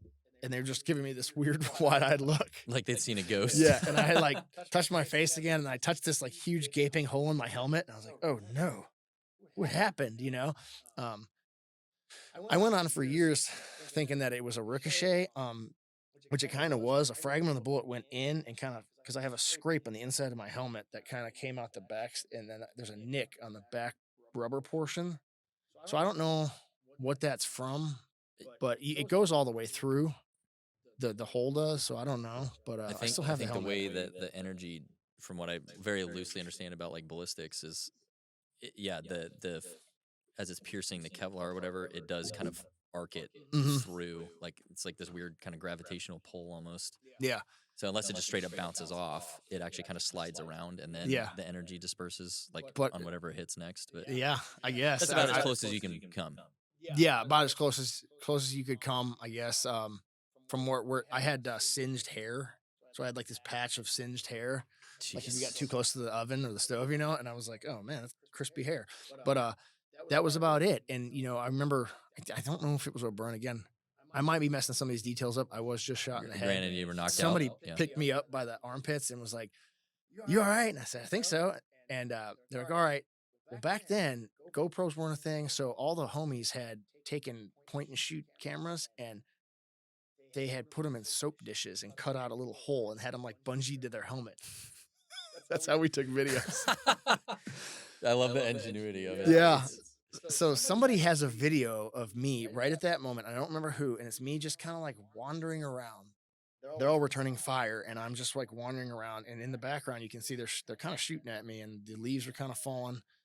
And I want to say it was McDonough, Josh, or Brennan. Somebody said, "You need to like run now, go this." And it was the route to the Korengal outpost because we had come down the valley. Yeah. And it was a longer road. I don't remember how long it was. They're like, "Run." They had brought a vehicle from there, I guess, as far as it could go. So maybe Right. I had Like a QRF type thing too. Yeah, I had like a 600-meter run to this vehicle, and it was there that picture was taken. I was taken with Josh McDonough, and I'm standing next to him, I believe so. And I get in the car, and I get rushed to the med station on the Korengal outpost. Yeah. And they kind of did an eval of me, and I was like hyperventilating, and I had just run in kit, and Right. sitting. They like took everything off me, and I'm sitting. I tell this story. This is funny because I was having trouble breathing. I was like, man, I had just run really, really far, really fast. My Forrest Gump moment. It's like, okay, I'll run. I just And started running. Yeah, I just ran hard down this rocky road, got in this truck. They pulled me With on full kit too. Yeah, with full and I'm kit. assuming it's hot as hell. And they took all my stuff off, and at the time, like I said, I smoked, so I'm standing outside the aid station. Like, all right, we'll be out in a minute. And they were doing different things because they wanted to know if there were more K. The fight was, I think, winding down. They were getting ready to walk back up. Okay. So I'm leaning up against the aid station out back, and I put a cigarette in my mouth and I light it, and I start hitting it, but I just leave it in my mouth, and I'm like, calm down. And slowly I slide down the wall to sit down on my butt, and I realize I can't draw on my cigarette anymore. And I was like trying as hard as I could, and I looked down, and blood had gone into it and soaked it from my face still down my lip, and I didn't realize it. So I'm like trying to. So now you're panicking because you think you're Like, suffocating or something. something's going on. And I like look at it. I'm like, oh man, this is terrible. And it was funny because, again, I didn't think anything of it, and there's no fault or blame or discredit to anybody. But they're like, "You good?" I said, "I think I'm good." And I'm like, "Okay, go take a nap in that hooch over there." I said, "Okay." Which is like the worst thing to do after a head trauma. Apparently. So you just went to sleep. Yeah, Oh, they jeez. went to sleep. The next day, I went to sleep. I remember waking up, having just blistering headaches, and my neck actually hurt really bad, which Well, I'm in sure, my mind makes I'm sure it cracked you back hard. Yeah, I did something like that. My neck was really sore. And then I got to take a test. One of the medical guys set up a test for me where you just press the space bar. They flash letters. You know what I'm talking about? I think so. A lot of I've done soldiers some do it. variant of it. Yeah, and then you don't press it on, only press it on X. So it's like flashing A, B, and then an X. And I'm supposed to test your TBI reaction time stuff, which is hilarious because that's the only test I took until I was probably 4 or 5 years into SOF. And then I saw it again, and I was like, oh, no way. And now they have all these baseline TBI. I had a helmet with a sensor. They came every month and checked if we had Really? if we had head trauma. Yeah, they did nothing. And now I have to take all these tests. And they're like, well, it's funny because I say, why do I have to keep taking these? And they say, well, it's to establish a baseline going forward. I'm like, well, let me explain something to you about the baseline. It's gone. Whatever the baseline was prior to 2008, March of 2008, that's not there anymore. But I guess it was about a day and a half later. I walked back up to Restrepo and got a greeting of the homies and had some stuff in my face. And It's funny. I still had shards in my face when I was Jeez. in SOF because I got an MRI done one time and I marked I have no metal in my body, and then it got real hot. I had little Oh, dots in my shit. face, and I still had it in there, and I was like eyes are watering. I'm like, something's wrong. Whoa. So I had no idea that it was still in there. Damn. Yeah. So there's that, but That's that freaking was nuts, the day, bro. and I tell people that was the first day of the rest of my life. So many people say, everybody had advice after that, like, welcome to the rest of your life. Mm. You know, you're lucky, or I even had people say you were unlucky. And I said, well, depends on how you look at it, I guess. You know, Josh McDonough, who is a man I hold in the highest of regards, was my squad leader. And if I do anything, I hope I make him proud from the young man that I was to who I've become. But he was the one that touched my shoulder. He's in one of the photos with me, and he said, welcome to the rest of your life, or this is the first day of the rest of your life. And that I can still hear his voice. I can see exactly where we were and smell everything when he said that. And So it obviously impacted you. yeah, it did. And I knew deep down that I had a greater purpose. I was like, okay, I'm supposed to do something. Like, this could have easily killed us. I recently went to a TBI center, and they were like ecstatic to have me, and they said that they knew of 4 people throughout the GWAT that had taken a round that was that impactful to the helmet and survived, to the helmet / head, and survived. So I was like their model patient. Jeez. And so they were fired up to have me, and like, you know, I did the brain remapping stuff. But so anyway, I knew that I was supposed to do something good, and in a weird way, I had this renewed sense of confidence, like, in my life. And but not from a point of like, oh, I'm invincible, but more of a, hey, I'm here for a reason. Yeah, type of confidence. like there's something clarity. It was almost clarity. There's for a you. purpose waiting for me, right? Like, okay, I'm supposed to keep going. And you know, we'll talk about it later, but I've been in so many situations now that I've done 20 plus years in the Army, you know, it's almost 17 in special operations, that have come close to that, and had really close calls and been like, huh, not yet. You know, I think these things. I'm like, okay. So it's kind of a relief. Like, okay, I still haven't made the impact I'm supposed to make in the world. Yeah, I can understand that. On somebody, you know? Yeah. Because nothing really excites me all that much, you know, like we do all these things, and I'm like, it is what it is, you know. Special operations, once you've been so long, it becomes Groundhog's Day. So what was once cool, you're like, okay, well, or once was exciting and got your, but that's in the back of my mind. And that's what led me to my civilian stuff and my coaching. Like, okay, my purpose is still out there. I'm still supposed to do something really great. Yeah. Help somebody or whatever. But yeah, it really renewed my sense of purpose in life. And I was like, okay. But it also kind of flipped the script. Like, I was so proactive about my life. I was like, I can do everything. I can control everything. I said, you know, maybe I should kind of let life kind of come at me as it may. Cause like the bullet did, you know, and that did.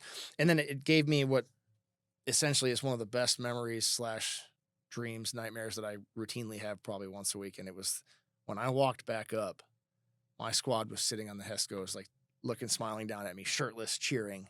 And to this day, it's like I describe it as my Titanic moment, you know, when he dies and he goes up the staircase and all the people that died on the boat are there. The movie. Yeah. That was like my heaven. To this day, it's like one of the best dreams I have. Is I still remember walking up. There was a rope attached at certain points of that walk that you had to like help you up. And I remember looking up and seeing, you know, Brendan O'Byrne and Jason Monroe and Tad and all them, and they were smiling at me, and they're like, you know, how's the noggin or whatever, and just being very happy to see them. It's one of my best memories. I don't know if they know that, but they will now. I love it. That's very fond. It's very close to my heart. It's just that picture in my head. If I had a Nikon point and shoot from 2004, I would have taken a photo. Yeah, for sure. Yeah. Well, thanks for sharing that, man. I appreciate it. Okay, obviously a pretty big moment in your personal story there, but obviously the unit was still going through quite a bit. Still had a lot of lead time left to actually make it out of there. So what was the rest of the deployment like after that? And then I've got a few kind of questions. We'll kind of hop around here a little bit too before we wrap it all up. Yeah, I mean, it remained kinetic, and it got more kinetic as the summer went on. Into So you guys basically went through 2 fighting seasons. yeah, we did 2 fighting seasons, and and Jeez. then we had the snowshoe season, which was just terribly cold and freezing. Some of my best pictures are of us just bundled up in snow with our snowshoes and eating the cold weather, the white cold weather MREs, and just which are far better than the regular MREs. Yeah, the maple sausage. Wow, man, we wanted them so the bad. fabled maple sausage. Yeah. But I mean, we had some mishaps, and then but we stayed pretty safe toward the end. It went all right. Yeah, you had said kind of the mentality shifted of like, yeah, let's not take unnecessary risks and stuff like that. Was A that little bit, Was yeah. that at like the squad level, or was that coming down from like top leadership too? Like what? I think it came down from a little bit of top leadership, and then it got more diluted as it got to us. So each leader added 10% onto that, Okay. because there were times where we would get some things, and it would came down and be like, yeah, we're not doing it that way. Right. Like, even though it was, this, or we're not going that far. We're Right. gonna set up a blocking position. It wasn't totally akin to the River Patrol and Band of Brothers, but it was, Yeah, I get it. it was like, well, I get it. There were some risky things that we did or didn't do, and we're like, well, let's just hang tight. There was a lot. Dudes were just beaten down, and we'd eaten MREs for 15 straight Yeah. months. Well, and being in multiple firefights just constantly. And Yeah, just ammo and building, and we were just pumped when the hooches were done being built, and we could just like not dig so much. We still dug quite a bit, but it wasn't all day every day. You guys basically just worked nonstop. Yeah. If it wasn't like a patrolling, North it was Korea reinforcing your position. Labor Yeah. camp. Yeah. Yeah, jeez. But I don't take anything for granted, because that built me, brick by brick. That built the personality that I have. And absolutely. the man that I am. But I don't think everyone handled it that way. They didn't. They didn't. Every man handled it in their own way, And I think that How did guys handle it up there on the OP? pretty good. I mean, you got silly with death. You got silly with everything that could be or couldn't be. You made jokes. You made jokes about everybody's family. Every kind of joke went. There was no PC off limits. You were always cracking jokes if you weren't fighting. And even then, you were in the middle of firefights. We had our things. You had to say, I am the law. You had your things, because if you took yourself too seriously up there, you'd be screwed. Yeah, you'd snap, Yeah, right? you had to have fun You with have it. to laugh about it. Oh yeah. Every now and again they would send us, little extra food items, and we made Ooh, lucky you. we made the replacements have a race to see who could eat a frozen cherry pie faster. Oh. We just did stupid things like that. We just had fun with it. And there was a point. There's a video on the internet right now. It's guys like breaking ice sheets or rolling rocks down hills. We would have these pickets, and we would just see how far we could roll a rock down the draw of a valley. Like, oh, ours went further. And then you get up and you do it again, and you try to do that stuff. This is proof that men will compete about anything. Yeah. It is built into our DNA to be 100%. competitive. Yeah. I don't remember. I love who, that. Yeah, I don't remember who sent us a water balloon launcher, but it was one of the two people hold it on each side, and the one guy rears it back. And we're like, let's see. Were you trying to shoot it down to the cop? Yeah, we were just trying to shoot anything that we see how far we could make it. We're like, hey, you can hit that goat hut right there. And just trying to hit different things and just being stupid. It's. Did you guys hit came with, anything? you had to, because I dropped my toothbrush down the mountain one year. I was on the corner and I was just like brushing my teeth, and something happened. We probably got a pop shot, and it startled me, and it flinged down there. So I don't remember, but I remember we couldn't get one up there for a little while. So for a little while, I spent a good amount of time kind of brushing my teeth with the gray one that comes in the cleaning kit. Oh my God! No way! Seriously? Yeah, just trying to get the fuzz out of your teeth, and I was like. And it was all gritty with carbon, from your gun. And I was like, this is terrible, But, it's, I have a story that really illustrates like what we went through in our mindset. So we were getting replacements. We had to go down to the valley. I don't remember what we had to go down for, but as a platoon, we had to go down. I want to say it was a memorial or something. We had to all go down. So we were getting members of a different unit coming just to hold OP Restrepo and the other OPs for While a you did your period of thing. time. Yeah. And we had some mishaps because we went to the bathroom. We defecated in a 55-gallon jug. To steal burning it. And burning it. Our toilet seat was 4 pickets with 2 Mark 19 ammo cans sitting on them, tilted inwards, and then duct tape, which was a good setup because Glorious. It was a good setup. And then What a throne. Yeah, and then we had a HESCO wiring with a heavy drop parachute over it. You just like put the flap aside and went in there. And you just prayed that you weren't the guy in there when a helicopter came in because it would tip it over and you were just out for the world to see. Oh man. So you got your business done quick. Yeah, you really tried, and God forbid you were in there doing anything else, because then you'd really look stupid. Yeah. But the we were given, I don't remember who it was giving a class to these guys that were coming to replace us. It might have been toward the end of the deployment, actually. It might have been our permanent replacements. Yeah, Either you're way, like Riptoa. yeah.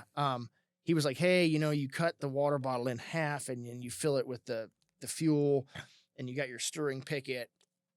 And then you just kind of slowly go it in, because if you have the whole jug, it's going to go up the jug. And you're gonna hurt yourself. Yeah. So he's doing this thing, and I'm watching him. I'll never forget this. I'm watching him down. I'm probably about 15 feet away on the right, sitting on a little dirt ledge where the entrance to my bed was, and I was like watching him, thinking, "It's a good class. Like that's how you do it." And I was eating an MRE, and it was number 23. It was chicken with cavatelli. I remember exactly what was in it. It was my favorite one. I would try to grab him when I saw him, but he's giving the guys like, okay. They're like taking notes too. I remember being like, taking notes on how to burn the feces. And my buddy's like stirring. He's like, all right.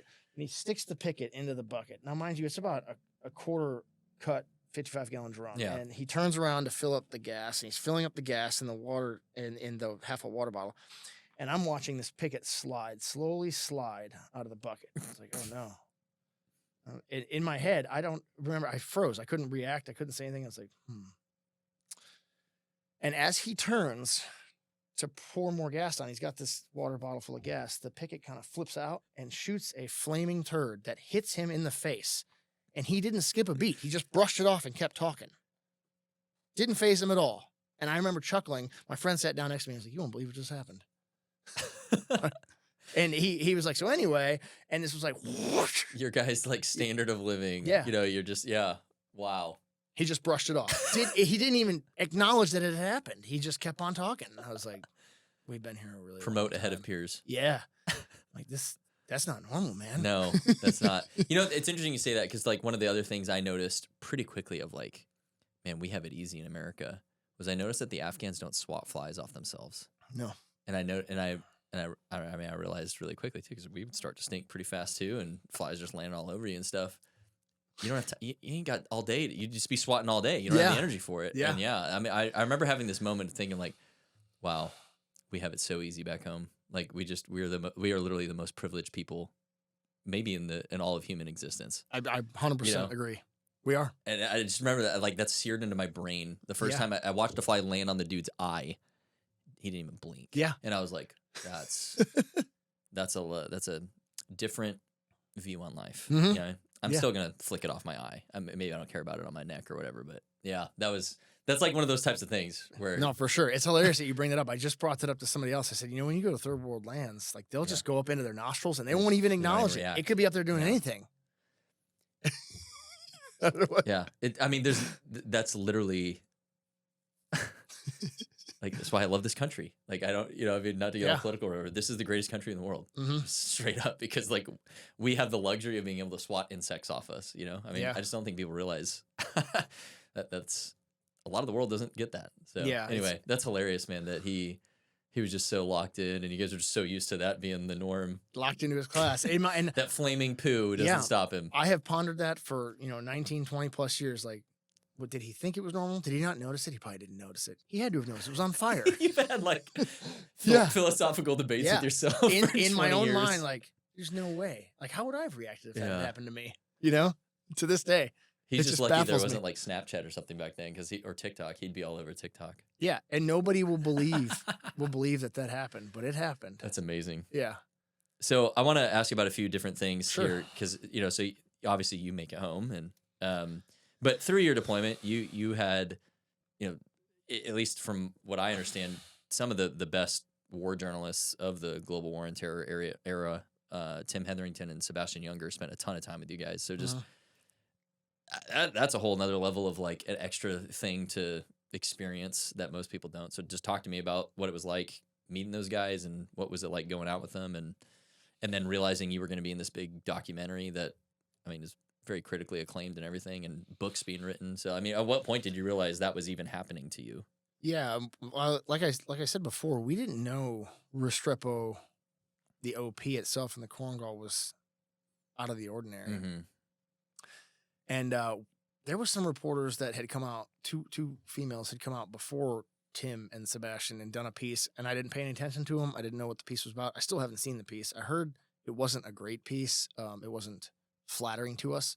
It was the New York Times Magazine, which was funny when they said that. I had no idea that they had a magazine. That's how young and green I was. But I had heard that they did not do a very flattering piece on the war and purpose of a soldier. It was almost like a hit piece. Kinda. From what I gather, I still have never found it or read it. But so when Tim and Sebastian came out, a lot of people were real hesitant about them. They did not. They were shunned a little bit at first. And they kind of explained what they wanted, and we got to talking to them, and they were like, "Hey, America wants to know more about the war and this and that. And you guys are in this place." And I remember him saying it. I think it was Luke from my squad. He was like, "You guys are in like one of the most kinetic places like ever." And we were like, "Really?" I said, "Yeah, you guys are using this much ordnance or this much whatever, and this much ammo is being delivered to you." And we're like, Oh, the reporters told you? Yeah, they were kind of telling us why they were out there, because we're like, there's a million other places. Iraq's going on. Like, why are you here? And they're like, well, this, that, and the other. We're like, oh, well, that makes sense. So at first, we quickly realized that they were our friends. I think I'm 100% sure that everybody else in the platoon would speak highly of them. Also, nobody will speak bad about them, because once they came out with their piece, and a bunch of us flew out to New York for the premiere. He did a good job. He didn't gaslight us or anything. It made us look bad. And he really wanted to tell a story. And they just showed what it was. Yeah. And in all accounts, Sebastian has a wildly different political view than a lot of us did. And we didn't care. He didn't care. It wasn't a hit piece on us at all. It was just what he saw and the truth about what was happening. And it was awesome. And they became, the way he wrote the book too is it's just like the human, what is the human experience of all this like? Yeah. Yeah. It's exactly. not whether it's right or wrong. It's what is. Yeah. The condition on a man, positive or negative, and what the outcome was. And we loved it. To this day, I talk to Sebastian and I love him. That's awesome. And Tim, and I stayed at Tim's flat in London, before he passed, and loved him. But when they came out, it was hard at first, and a lot of people, I didn't talk to him at first. We kind of looked at him, and then they'd be like, "Oh, I have this," and eventually we became really close with them. Did you guys like haze them a little to earn we their did. keep? Okay. Oh yeah. All right.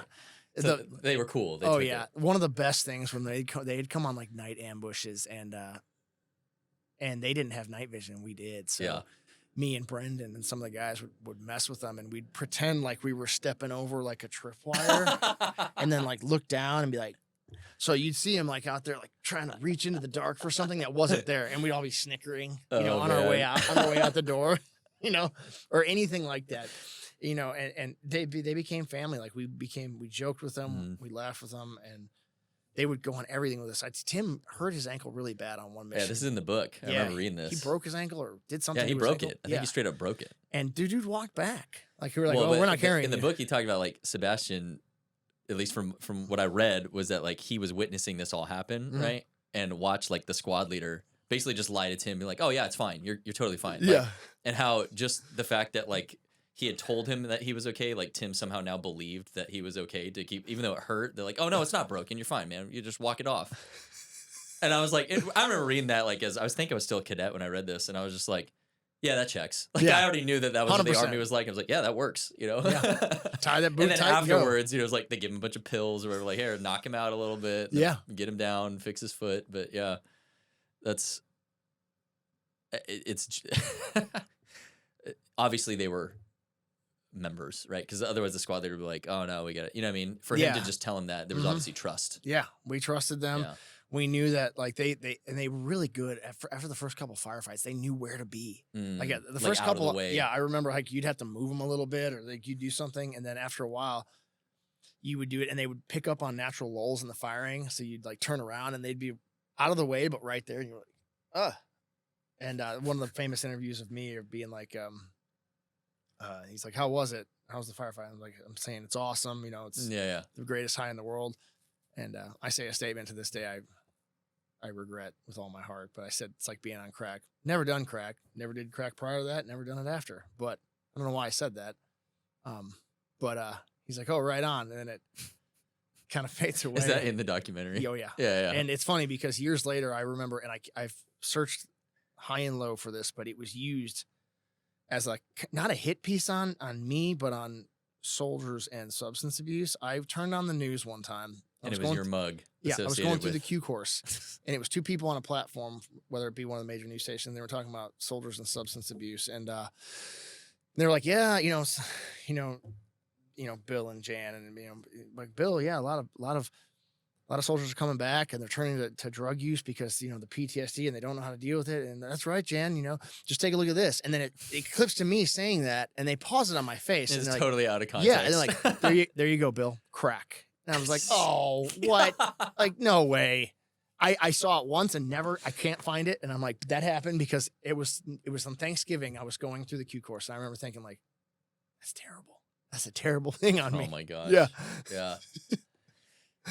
To have your 19-year-old self right after a firefight be held to, okay, wonderful. As if I'm just doing crack all day, every day. But they embedded themselves pretty well with you guys, and they were there for a lot, right? Like, how often were they in or out? And yeah, so they came out. They told us that they were doing a piece called "The Valley of Death," which was going to be featured on Dateline or Nightline. I could never remember. And then the Vanity Fair piece. Tom, we can pull up that last photo of the helmet. Did Tim take that then? Like you're sitting. I think you're sitting in your hooch or whatever. Yeah. Yep. Yeah. Yep. So there it is. That's the famous photo. So that was published in Vanity Fair. Yeah, that was published in Vanity Fair after Return to the Valley of Death, because I don't remember when their trips coincided, but they came back. They had missed my headshot. They weren't there for that. They had gone back to do some editing or some gathering, and they had only gone back for a week or two. Oh, dang. So somewhere else. And they came back like, "We heard you got shot in the head." And I was like, "I did." And then, take this photo. I said, "All right, man. Yeah, that's me." Was it?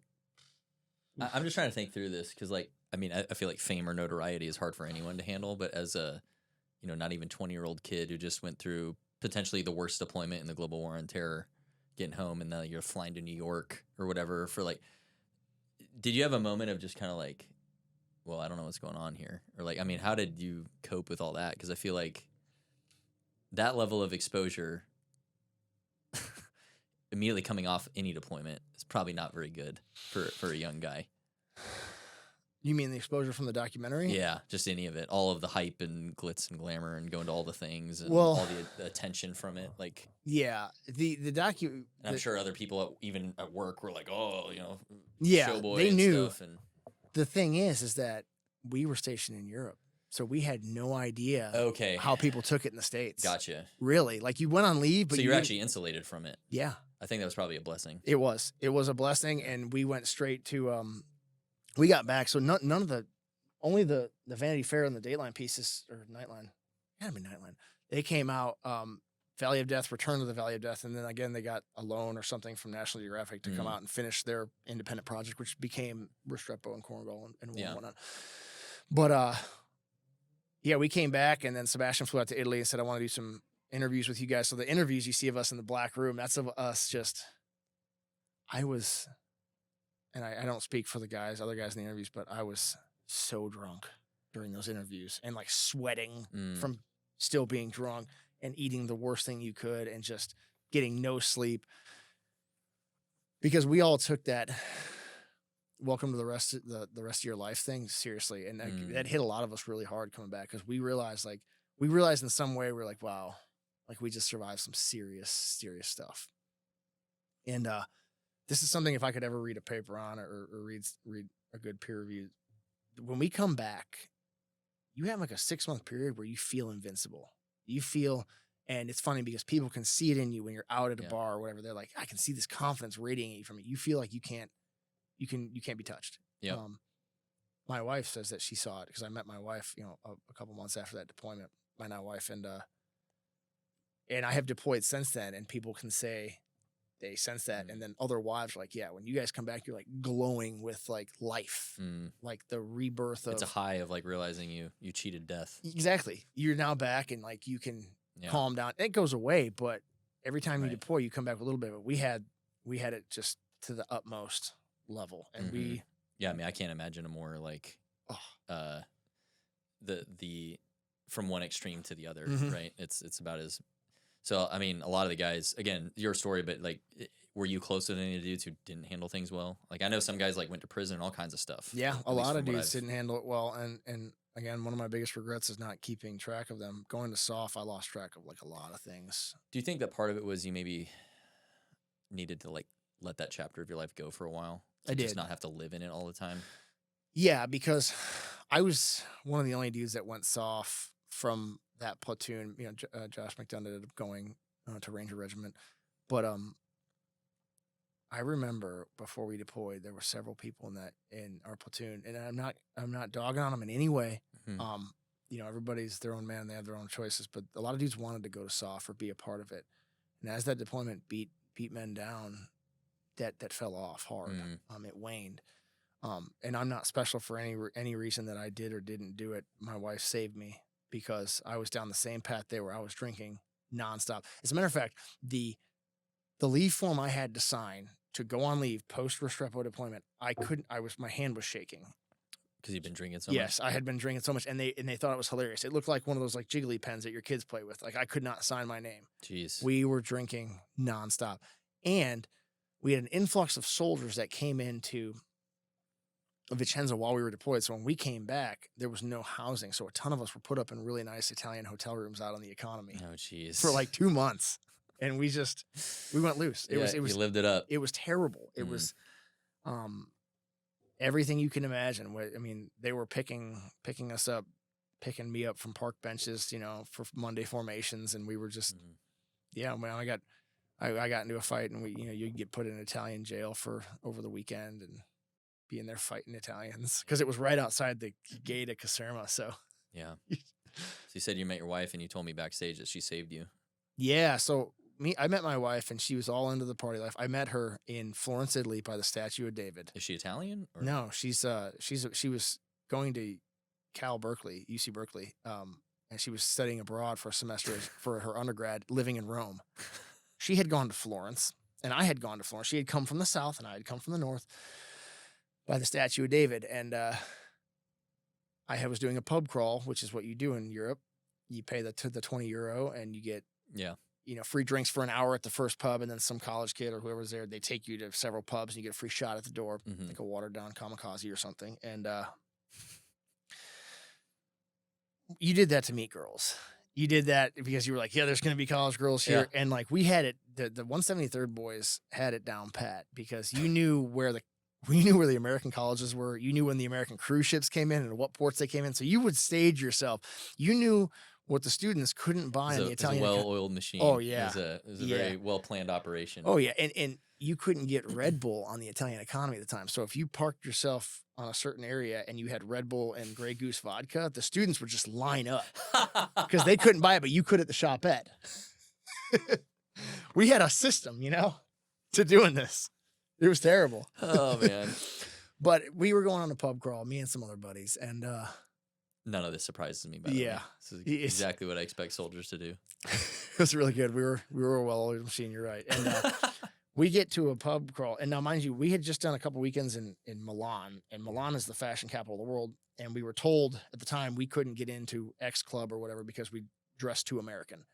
So we went and bought these Italian clothes that were not flattering, and they looked ridiculous. They had like rhinestones on the butt of the jeans and the Dolce & Gabbana stuff because there it was cheap. Yeah. It was just like buying Wranglers or Levi's. So you bought this stuff, and we looked ridiculous. And like Jersey Shore comes to my mind. Yeah, it was terrible. Is it t-shirt time? I look at pictures of that to this day. When we were looking for pictures to send you, my wife and I were scrolling. I was like, oh, what was I doing? We won't put those up. Yeah. What was I I'll doing? spare you My that. friends will come out and they'll be like, yeah, I remember those stupid jeans. Yeah. With like the D on one cheek and the G on the other. Like, yeah. But we were late to the initial pub crawl, and I had done this pub crawl like 5 times, and we were late to it. And we were late because my buddy had to go to the bathroom and wanted to find. Italy doesn't have toilets. There's a lot of just the holes in the ground with the footprints and the chain. So he wanted to find a toilet. So we had to like divert so he could find a toilet. We get there about 20 minutes late, and my wife and 3 of her friends are sitting against the wall, and all my friends go over there to talk to them. I didn't think it was worth it. I thought the men outnumbered the women like 5-1. So I didn't even look over. Scare them away. Yeah. Or whatever. Yeah. So I sat at the bar by myself drinking. I was mad because the sangria had already been drank by the participants. So all there was warm Turborg beer, this like Belgian beer, whatever they had. And so I'm drinking that. And I can hear my wife say like, what's wrong with him? Like, why doesn't he come and sit over there? And I like looked back at her, and I think she'll say, she said something different, but she said something about my jeans being stupid. I'm being blinded by the rhinestones on your jeans. And I was like, who is this bitch? Like making fun of me. I haven't even said anything. It was terrible. But I remember looking back and thinking, wow, she's really pretty.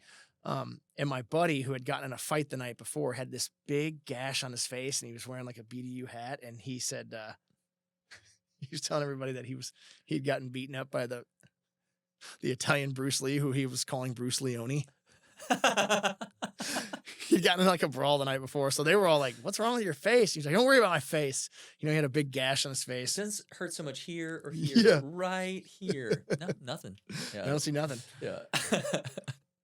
That's a Tommy Boy reference for those who missed that. Oh, So, love it. It's an older movie. older, but a good one. Chris Sorry. Farley's Okay. from Wisconsin.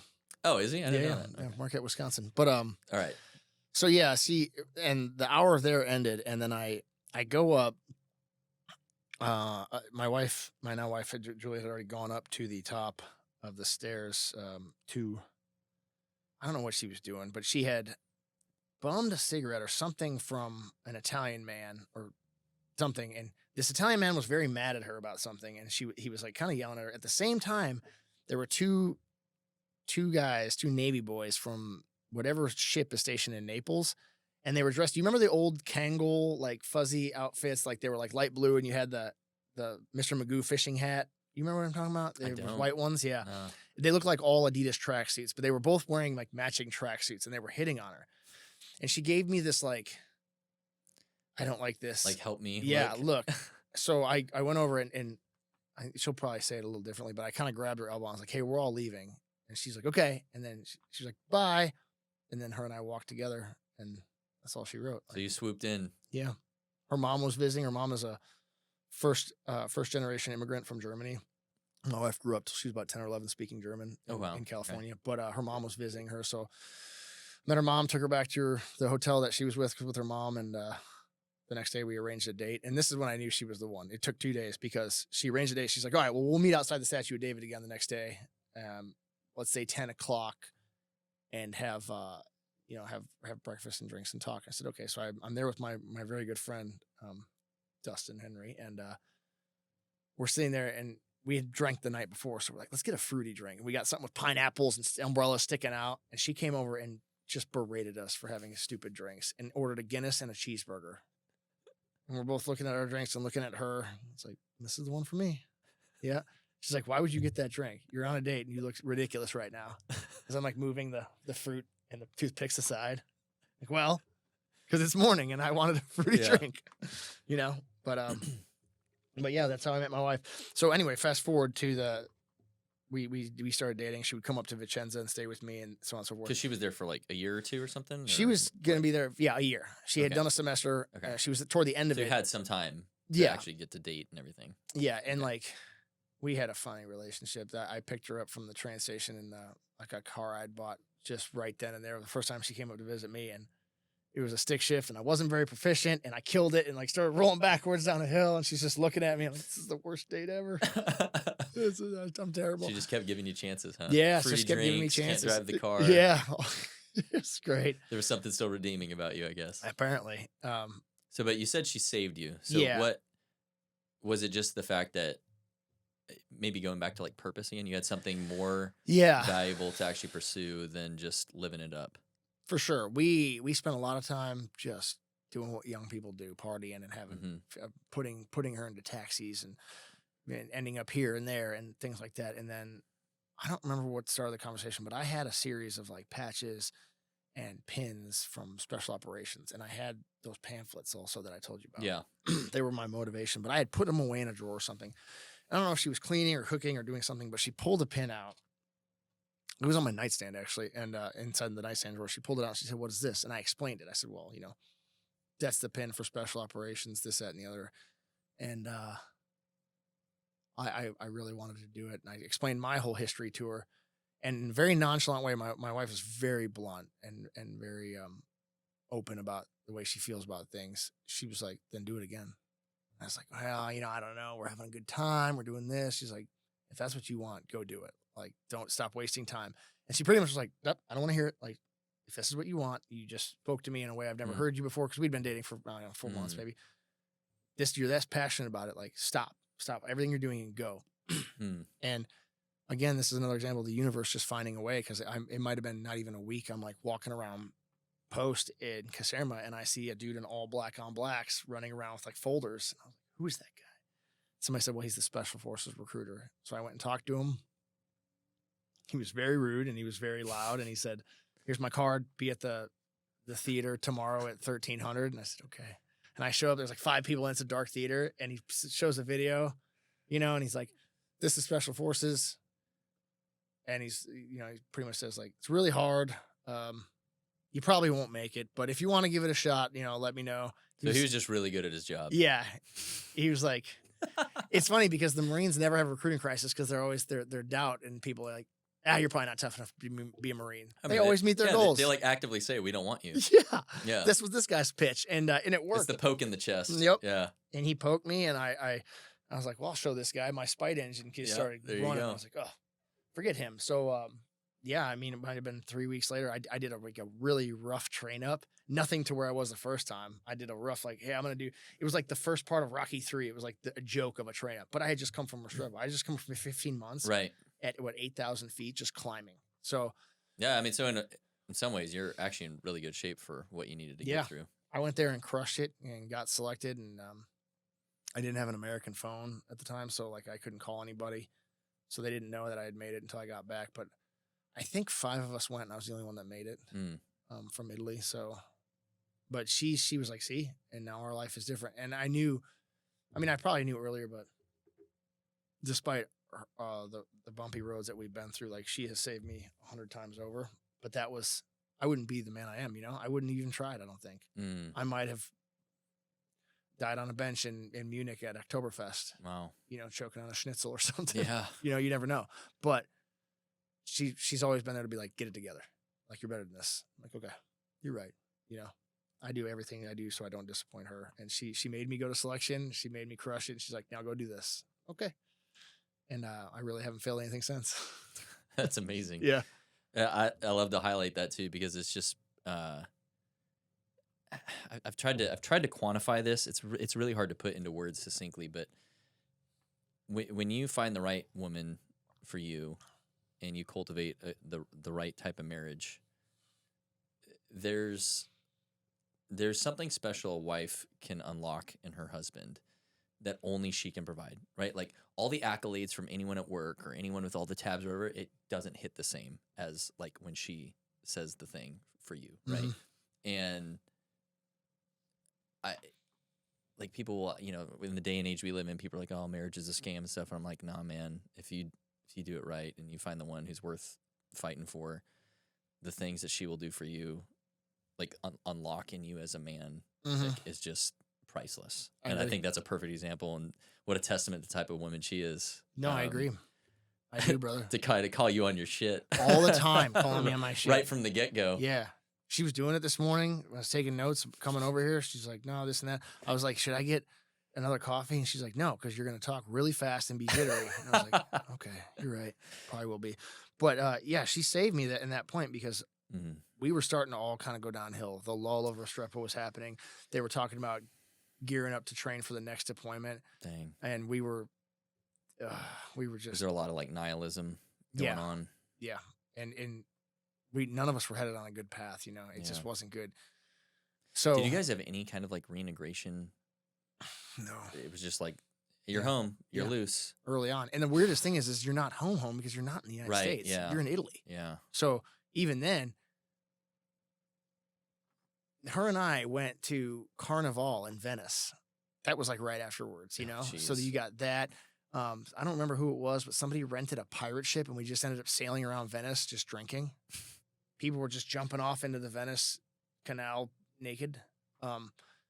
It was headed nowhere fast for me in my life. And I had to pull myself out, and she helped me do it. She helped me realize. So she's like, she always likes to use the words. She's like, well, like there was like a whole bunch of you guys at the bar that night, and I chose you, and I see what you can be. And I'm like, okay, but you're absolutely right. Like, I feel like people make overly logical decisions and overly emotional decisions doesn't turn out too well for them. When you can balance like your feelings and the logic, and she can call you on both ends of that. She can balance your logic and your reason with balancing your emotions. I consider it like a four-way bow tie of things. I'm always like, all right, I have to be the logical one now. And she's like, that doesn't really make sense. Or, hey, you're over emotional. Happens a lot with me, you know, me being angry. But yeah, she's always there. Or you're bitching out. Like, tie your boots tighter. You know, ankle's fine. Just keep walking. Like, okay, ankle's fine. Keep walking. Yeah. You know, and she's seen me get injured so many times, and like, I'll just keep hobbling along. I'm like, I'm fine. She's like, are you though? Maybe. You know, she's also the one to tell you that, hey, you should take a knee right now. Like, you're sucking. So that's amazing. Yeah. She saved my life. So how long were you dating before you guys tied the knot? So we tied the knot.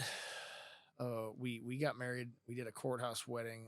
It was 2013 in September, and so that she could like PCS with you type of thing. So she could have benefits with me, because we had been. I mean, my wife and I did that. Yeah, and luckily I was able to fly out to California where she was, and we got married in the San Francisco County Courthouse, which is like really famous and renowned. We did the whole setup that Joe DiMaggio and Marilyn Monroe did. They're all their photos of them running out of that door. That's how like our photos are mocked up like that. That's cool. It was really, really cool.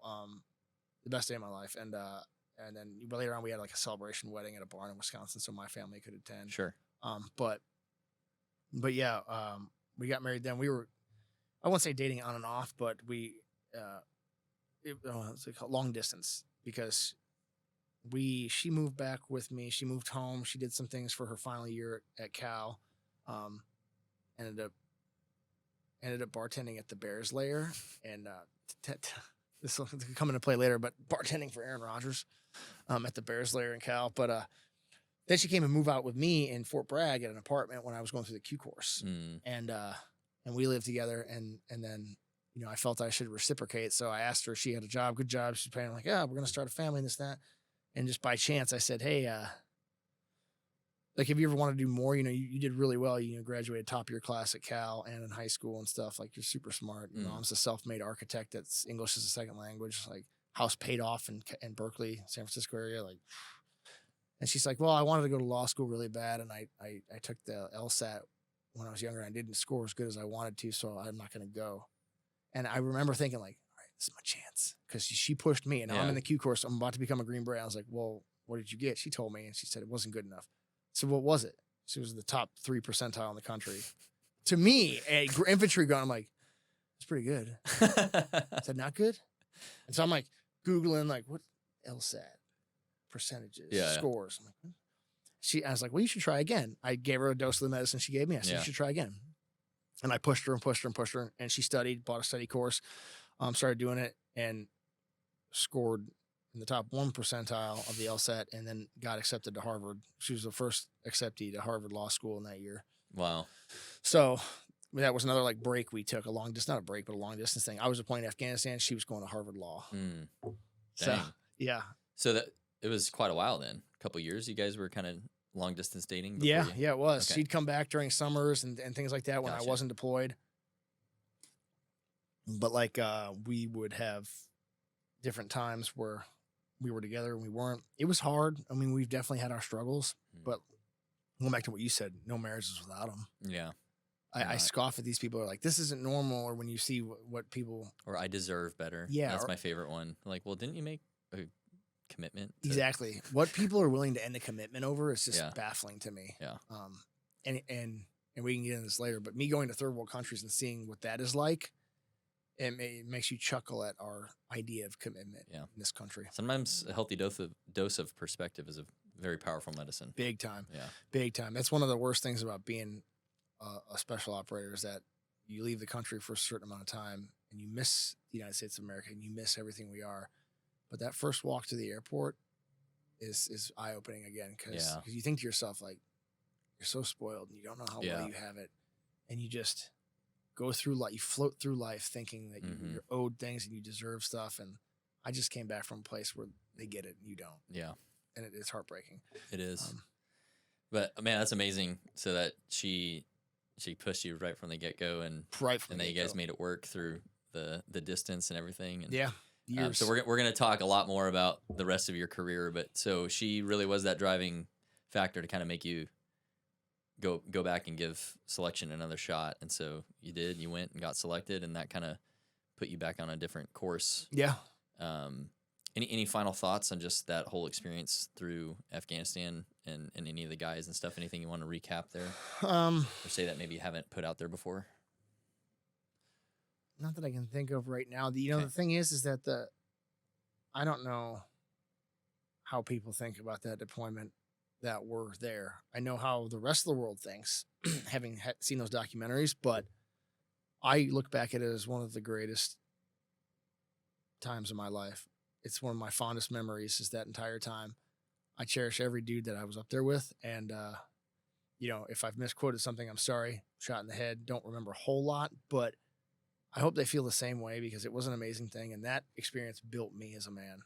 Brick by brick, that's who I became because of that. I wouldn't be who I am, and I wouldn't have gone anywhere that I wanted to if I hadn't had every lesson from the Josh McDonoughs and the Kevin Rices, and the Simons, Neil Burns. That's Mark. That's what built me, and I'm here because of them. Yeah. So I love them.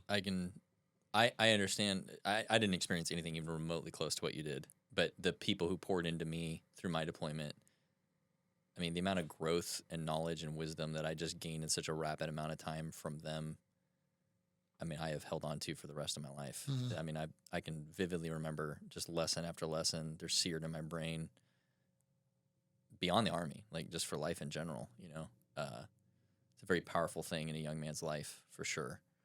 And I'm certain that those lessons have helped you achieve what you've done. Yeah, and I'll always have a small dose, at times a heavier dose of imposter syndrome because I still look at it and I'm like, it wasn't a whole lot. I feel like all the homies did a lot more than me, and since I kind of came out on social media a little bit, some of the older friends have sent me photos that I don't remember, and they're telling their stories about the day I was shot in the head from their perspective that we never talked about really, or we might have, and I just don't remember it. Right. But I'm like, wow, that's crazy that's what you heard, or you heard this over the radio, or you looked down at the firefight, at the scuffle of me laying there. And I don't think I'll ever get over it thinking like I could have done more, that hurts, but, or none of this was as awesome as it is in my head. Yeah. But, yeah. You had a long time ago, you had told me that, you kind of went dark after all of that to just focus on your career and stuff. And obviously being in special operations is part of the gig. You kind of need to not be very public about things, but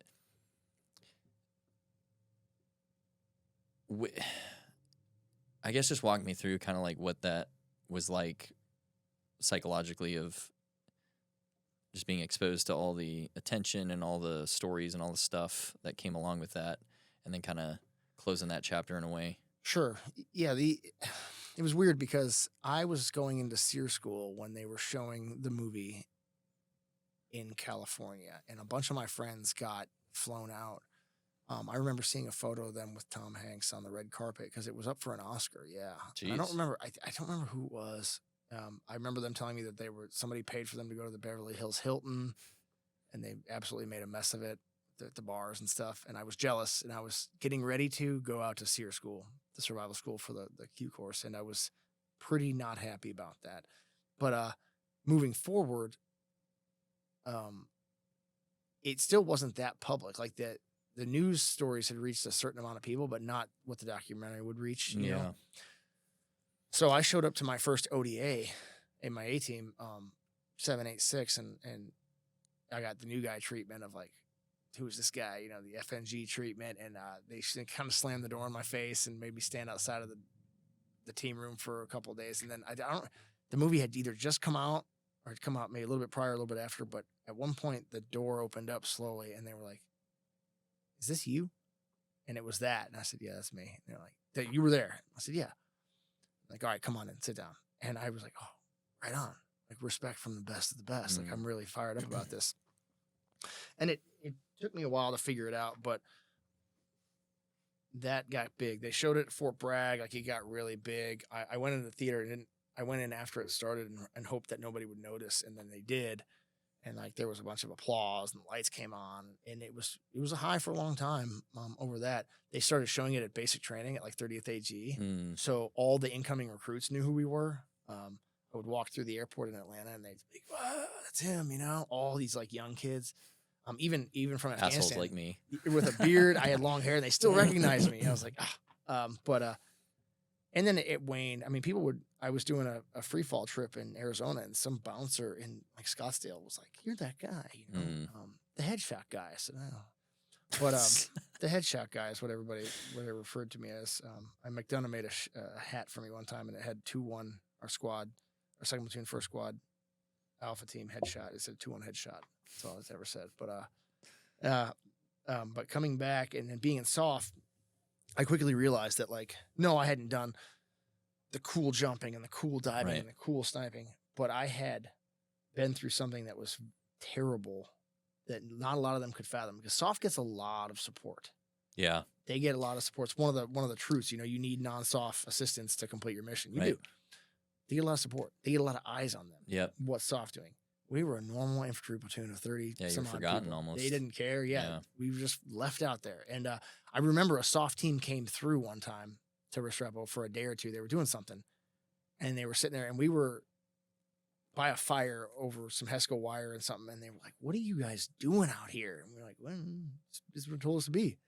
And they said, "You know, this is like the Korean War." And you're like, "Oh, well, you know," but we didn't care. We liked it. I loved it. It's a great time, you know? And, so when I got to SOF and I realized, like, well, it was something I could use as a one-upper. They'd be like, "Well, you know, we're about to do this awesome thing." I'm like, "Okay, how many MREs have you eaten in your life?" Because I can name all of them right now and exactly what's in all of them, you know? So the fact that I had sucked so bad for so long with the brothers, that I was like, "Well, I do have that on you.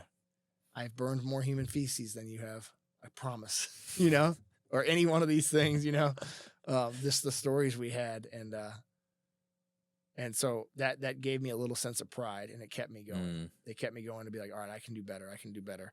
But yeah, going into SOF was a whole different world. Yeah, it was. I loved it. All right.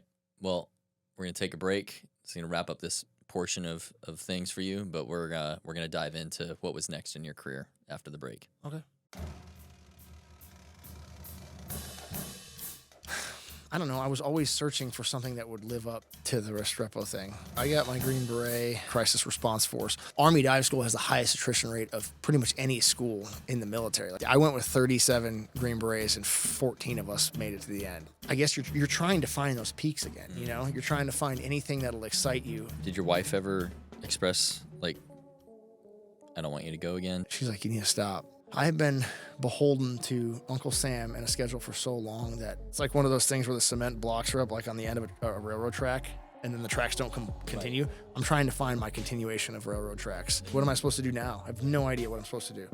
It's scary as hell. This is my whole life. I've known nothing else, you know? My people, my personality, my soul has been built and forged in this fire, and I need to break away.